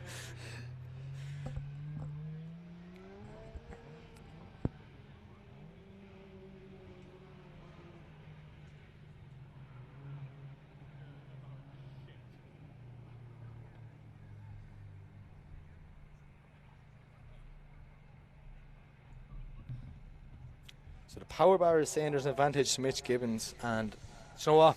I don't think it's going to change. Yeah, that just looked there, sadly, like there was some kind of a mechanical issue with that S15 that just caused it to just shut down, fall off the track, and there's nothing he could do. Yeah, and that is confirmation, the winner of the battle, Mitch Gibbons. But let's make some noise for both of these drivers for putting on an amazing battle, and amazing battles all day. Yeah, 100%. It's been credit to all of them. My only massive issue is Nicky Davey has something wrong with his car, and he's in the next battle for the 3rd step on the podium. And it would kill him now not to at least go in and fight for that. Yeah, I guess we're just going to have to wait and see what's really happened hope with that that car. they can turn it around quick, and it's not too big of an issue. So we see our final just sitting there. Sorry, that's not our final. That's Craig, wait. Yeah, it's Sam's in the final and Craig's in the 3rd and 4th. So it's Craig and Nicky, and it's Sam and Mitch. That's a good lineup now for the final 2 battles, in my opinion. Well, you guaranteed an Irishman on the podium, Mike. I don't want to be bad around like that. No, you sorry, sound surprised. I'm an idiot. They shouldn't let me do this commentary, Mike. Never. I'm just too excited. I'm just too too much excited. And do you know what? Normally you're the most unexcited person ever. Like, I had to drag excitement out of you when we were doing a YouTube series together. It's 4 days in Scotland, Mike. 4 days in Scotland. There's another. It's actually 5. I came the day before. You still want more to go. You'll be fine. You get there. Where did we go the day before, Mike? KD Customs. Of course you Neil, did. Why put us wouldn't up. you? Hospitality. The last 2 times I've been in Scotland, I've stayed in KD Customs, and I'm actually disappointed that I'm not down there now. Like, it's like my favourite place ever. But I always get stuck with a job at the same time. He's good like that. He knows. Entrepreneur. So I'm just getting word that Michelle is down with Craig McLeod on the start line for a bit of an interview. So yes, I've got Craig here. First of all, I want to know who's here to support him at his home track today. Give it up for Craig so far. Yes, you have quite a few fans out there. Your mum's here. Oh, even better. Can we hear that again, Mum? Come on, shout louder. Yes. So, Craig, I had high hopes for you at Teesside. Obviously, you're #1 qualifier. Unfortunately, it didn't work out in the battles so much. So I am over the moon to see you here at your home track. How are you feeling? I am feeling like a sweaty mess. It's horrible in here. And I'm really hoping this is over soon. I was going to say, this is actually very warm for Driftland. And I get told that you guys usually have about 4 seasons in one day. But last year and this year, it's been amazing weather. I think we need BDC up here more often, personally. I think Mac has some deal with the devil that allows us to have this weather. So yeah, he's doing something right there. I agree. Literally the luckiest man, because you look at previous years, I think it rained pretty much every single round. So you're actually up against Nick next. He has been consistent all day as well. How do you feel about that? I feel good. Yeah, we've got a good, the lead line's going in good. My chases have been aggressive. So I've got nothing to lose now. It's the last battle of the day. So it's getting turned to 11 and we're going to go. And obviously you know the track quite well, but Kieran's been a bit naughty, hasn't he? And done a line that I think a lot of people have found quite challenging because it's quite new. Yeah, so he's moved some of the clips. And like for me, who's done hundreds and hundreds of laps here, it's really weird that you're aiming for another bit. There's so much muscle memory that you have to fight yourself. You have to talk to yourself not to go your normal line. But yeah, that's what we're here to do. We're meant to be playing at being the best. So I was going to say, he's testing you, right? And that's the whole point of drifting. He doesn't want people to have what he would class as a head start. So I think if we make it a fair playing field, then more excitement, right? Yeah, absolutely. The more excitement, the better. It's a great chase line he's put down as well. So there's loads of room to get on the door of people. So yeah, we'll hope to make it a little bit more exciting for one more battle. And obviously you're used to Cestinos yourself, but would you say that's helped also make a bit more of an even playing field? Oh, massively. I think there's a power level now where it actually makes no difference. I think the cars actually after a certain power level are just slowing down because they're overpowering the grip, which means like people like myself who I don't have much backing, I do a lot of this off my back, it means I can kind of maybe have a chance at competing with something that would maybe have a lot more backing, a lot more horsepower, and maybe a lot more knowledge as well, because I don't really know what I'm doing. I think it definitely looks like you know what you're doing, but it's great to see it's more down to driving than maybe the bigger wallets. Yeah, I think that's, I'm hoping that's the case. I hope we'll show that. Maybe tomorrow I think we get to play with some bigger wallets, so I'm looking forward to that. Well, I can't wait for this battle, so best of luck. Thank you. So there you have it. That is single-handedly one of the best answers I've ever heard for drifting. How's it going for you? Hot, sweaty, and I want it to be over. What? Only Craig would come out with an answer like that. Very honest. Honest. He just was so honest. And I agree with him. I feel like I have a deal with the devil to keep getting all this beautiful weather. Hey, don't break it. That's all I'll say. All right, so we're just waiting for it now for the playoff. Yeah, just with Nicky Davey being in the last battle, you know, we give him time just to go in. I could do Sam if really. So. Sounds like Michelle wants to get I think another interview. Yeah, Michelle's going to do another interview then, save us talking. Maybe people want to listen to her instead of us.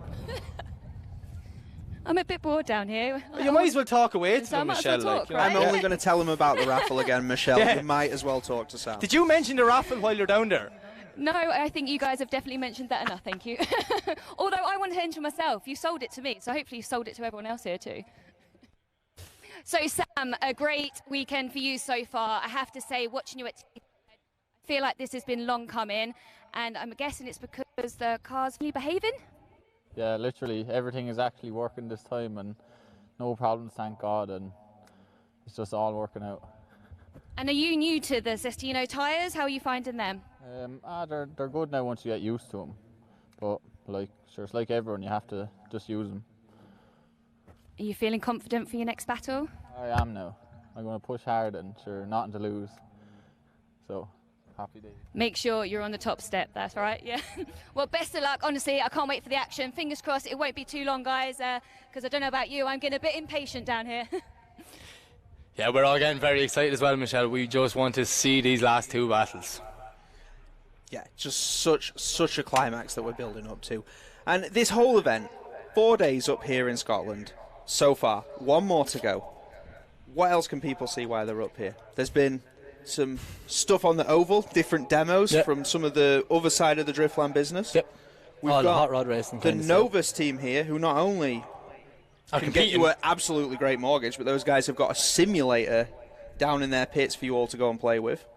Which I'm going to straight after this. Yeah. Not even going to the podium. We've got the trade village, the trade stands. Lucas Oil are here, not only bringing us awesome inflatables and the best oil, but they've got the Racer Club program open for people to go and find out about how they can get discounts on products for their cars. There's just so much going on. There's just so much. And there's one more thing going on. What's that thing, man? That is the BDC raffle, okay? I don't know if we told you guys about this, but for just €30, you can win a 350Z, 400 brake horsepower, a full brand new body kit, a full respray from Firefly Speed Shop, and then a drift day with Yogi. What else? Every time you tell me more. There's just wheels. Neil's Katie custom wheels are there. There's just loads in one prize. Like, you could have did like 10 raffles, Mac. You didn't have to throw it all in one. Or just do a super raffle. Yeah, we just like to make a statement with what we do. That's why we run events where we throw mountains of concrete walls in, or 5-day drift festivals, or just whatever we can. Whatever we can. Just when people hear what we have planned for next year. Whew. I heard a few small details about next season. I know we're in round 2 of this year. We should be talking about next year, but Mac Frost has just gone crazier again. Mike, I've had 3 months with no drift events going on. I'm like, what am I going to do? I don't know how drift cars and a ramp and a flaming hoop are just all going to work in the same sentence. Like, we're going to need some good coilovers. That's just Buxton. That's not even next year. This is fair. Yeah, we've been calling a lot of pyrotechnic companies recently and just saying, like, how many flamethrowers can you send us? That's a fun question to ask. It's a random question. I do hear a car in the distance, and I really want it to be a blue S15 because, like Michelle, I'm getting very impatient. There he is. Nick Davey makes his way down into the gridding area. I really hope the car is fixed. I hope he can go for a fair fight at this podium because he's just been driving like a hero all day. We've seen people jump in new cars and do well, but have we seen them jump in and do this well? This is almost on par with the sort of legendary Stephen McConnell weekend. Almost. He just has to do it all again tomorrow. The Stephen McConnell weekend. Round 1 last year. 22, yeah. Yeah. 21. I'm sorry. 21. Last year, yeah. Forgot what year I'm in. Thanks, COVID. So, Nicky Davey is on the line. He's warming his tyres. The car seems like it's working. We are going to get this fight for the 3rd step on the podium. I'm getting excited now. You'd want to calm me down a bit, Mac. I'm going to just take my chair and just move like 2 foot back from you because I know you're about to jump out of yours. Oh, this 100%. is not a very big room. This is not a very big room. You wouldn't want to be claustrophobic in here. So, we have Nicky Davey to lead, Craig McLeod to chase. We know Craig is very, what did he say, sweaty and wants to be over. Best answer ever. Well, Craig, that's coming soon. This is his home turf. This is his national pride to get on the podium at Driftland. Yeah. But Nicky Davey, he is not going to let that be an easy task. He's going to push.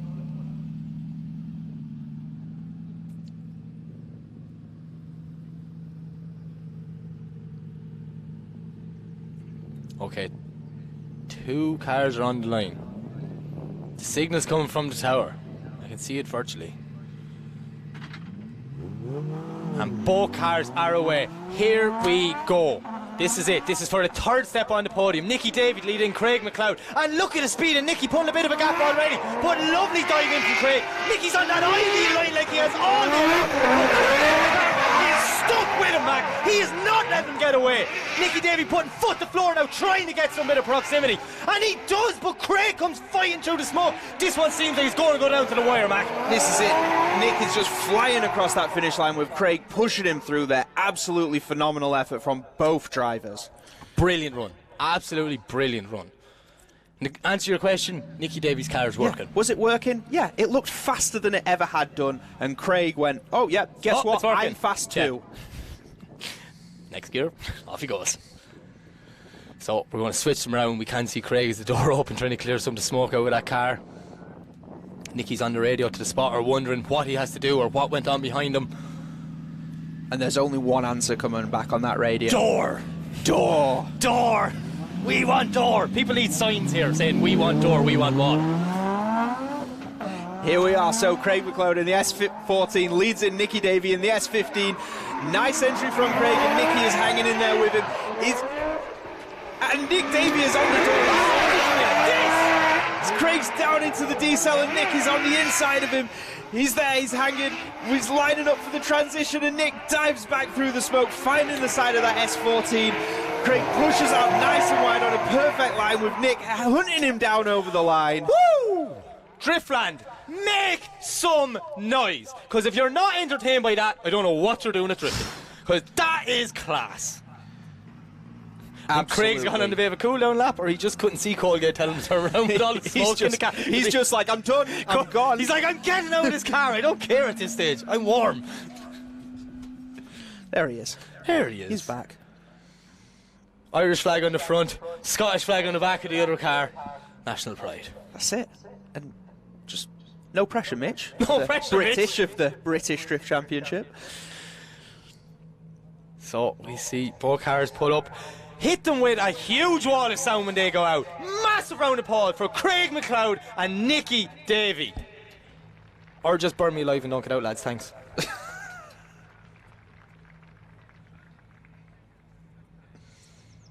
Okay, so we have a result. Now, Mac, you're new to this, don't say it. We say this at the podium. So we hold on to it. My lips are sealed. Both cars will head off to the holding area, and they will be held there. And we will look at our final. Now, we don't announce that one either, Mac. We do that at the podium. I know you're new to this.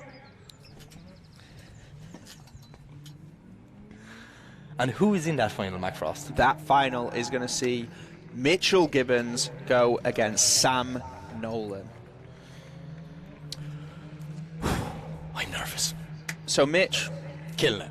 Won the foundation, got into the BDC, had a great first round, but you know, that little bit too much aggression on that entry that cost him his battle, knocked him out. He was too aggressive on the run up, and he'll never make that mistake again. But this time, qualified P2, got his way to the final, where he is going to meet Sam Nolan, someone who is looking stronger and stronger every single run in his second year in the BDC. That S15 is mega. It is so fast, and I'm really excited to see what's going to happen here.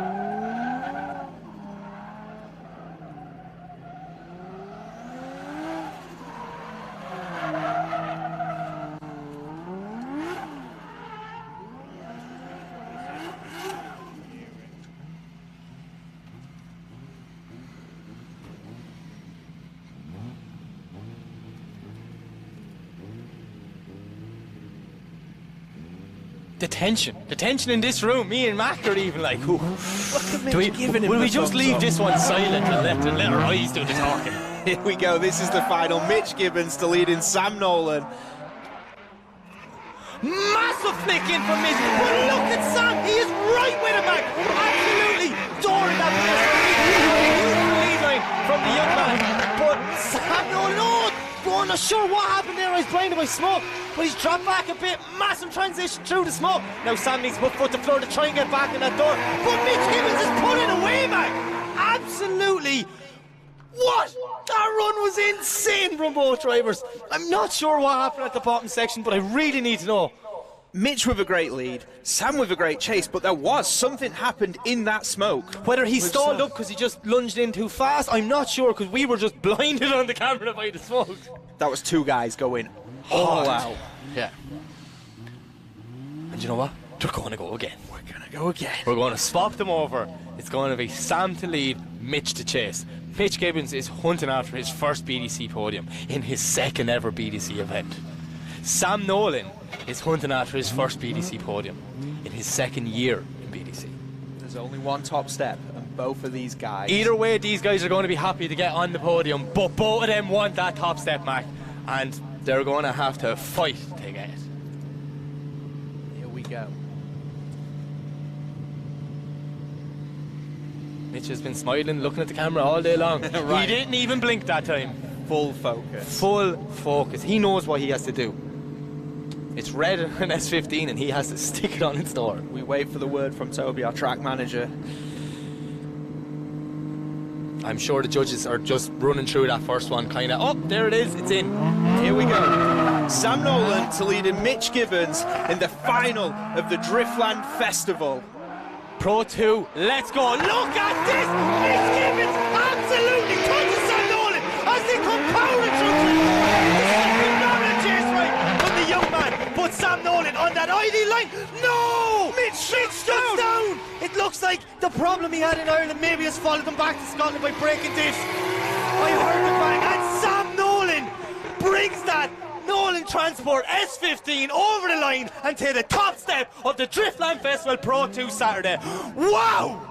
What just happened? What just happened? I need to see the initiation again, because Mitch was like in his passenger seat when they came in. I've never seen two cars that close in Driftland. That was the closest dive we have seen on entry, and he held it all the way through to clip 4, and then somehow... my heart goes out to him. It really does. Mitch has drove like a hero all day long. And whatever it is, I hope he can get it fixed so he can go and mess it up with the big boys tomorrow in pros. Because he has truly deserved it, Mac. Yeah, undoubtedly. I mean, just an amazing performance from Mitch Gibbons. So, as we await to hear from our judges if we have a decision on it.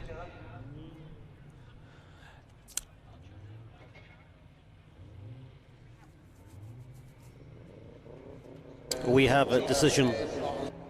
Okay, so our judges have a decision, which means we're going to the podium, Mac. We're going to bring down the 4 cars. We're going to line them up, get the podium set up. We're going to release.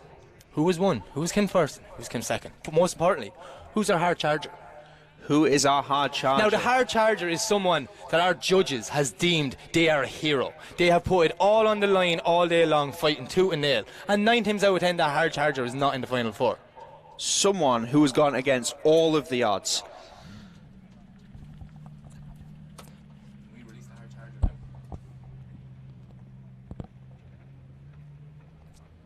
So we can see our podium there, just in the back of the pickup. It's coming. See both drivers getting out, shaking hands. Massive round of applause for both Sam Nolan and Mitch Gibbons, putting it all on the line just for our entertainment. I have a feeling there's plenty more battles coming between these two boys. I just need 3rd.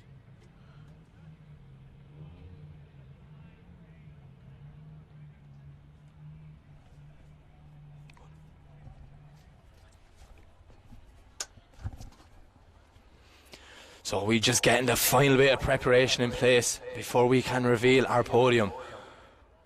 But my God, them 4 guys. Look, now that all 4 of them together, Driftland, huge round of applause for them, absolute heroes, putting it on the line all day long for our entertainment. Phenomenal driving, I can't wait to see them tomorrow.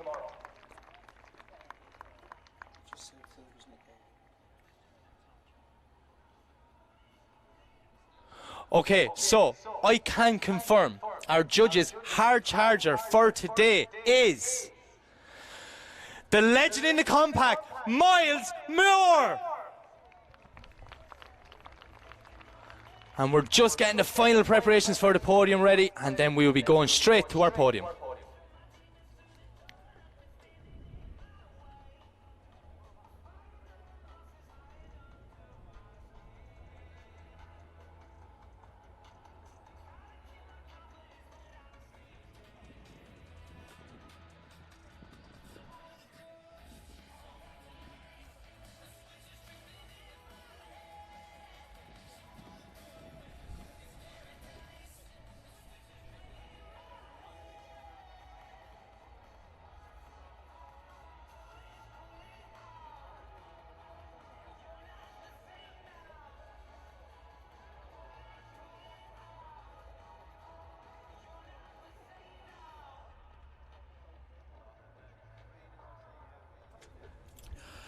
All right, ladies and gentlemen, it is time to reveal to you the podium for Driftland Pro 2. So, in the 3rd place position is going to be Nick Davey. Unbelievable driving all weekend by Nick. And a huge round of applause for Craig McLeod coming in 4th position.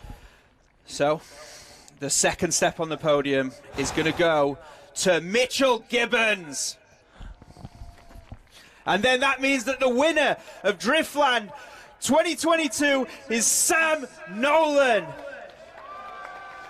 Ladies and gentlemen, thank you very much to everyone in attendance. We hope you had a good day. We are back for main day tomorrow. It's pros. If you're any way of chance of getting to Driftland, get yourself down here because this is going to be exciting. But for now, we're going to leave you with the podium celebrations. From me and Mac, see you tomorrow. Thank you very much, and we will see you tomorrow.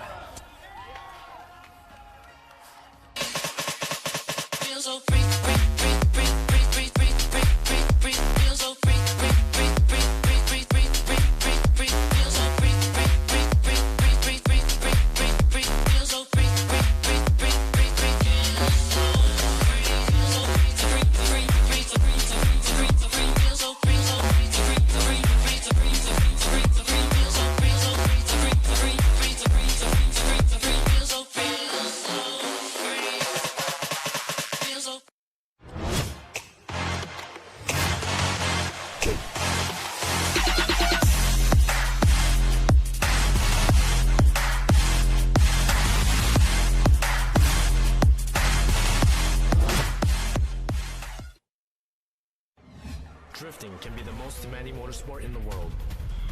My name is June Main.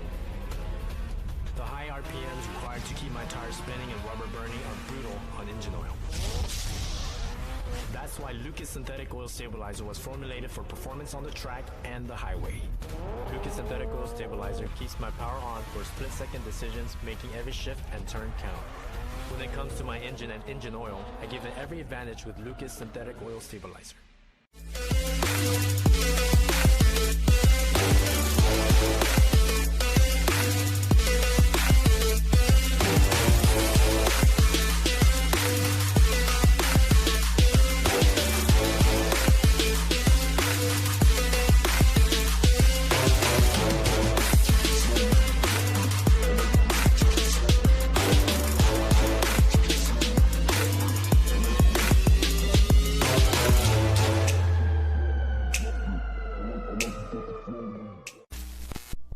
Link ECU produce standalone engine management technology with a range of products that allow you to unleash the power of your engine.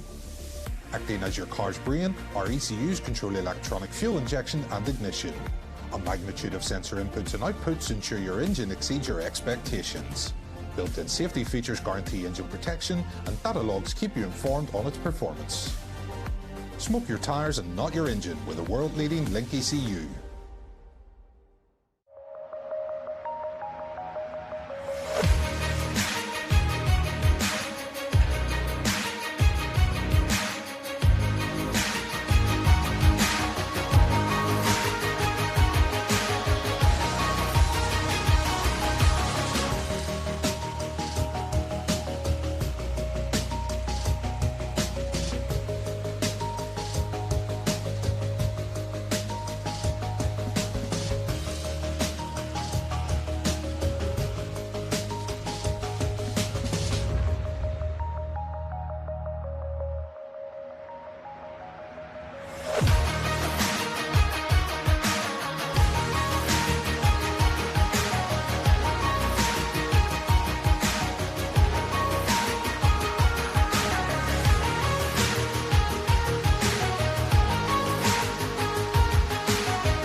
Tarmac Sports.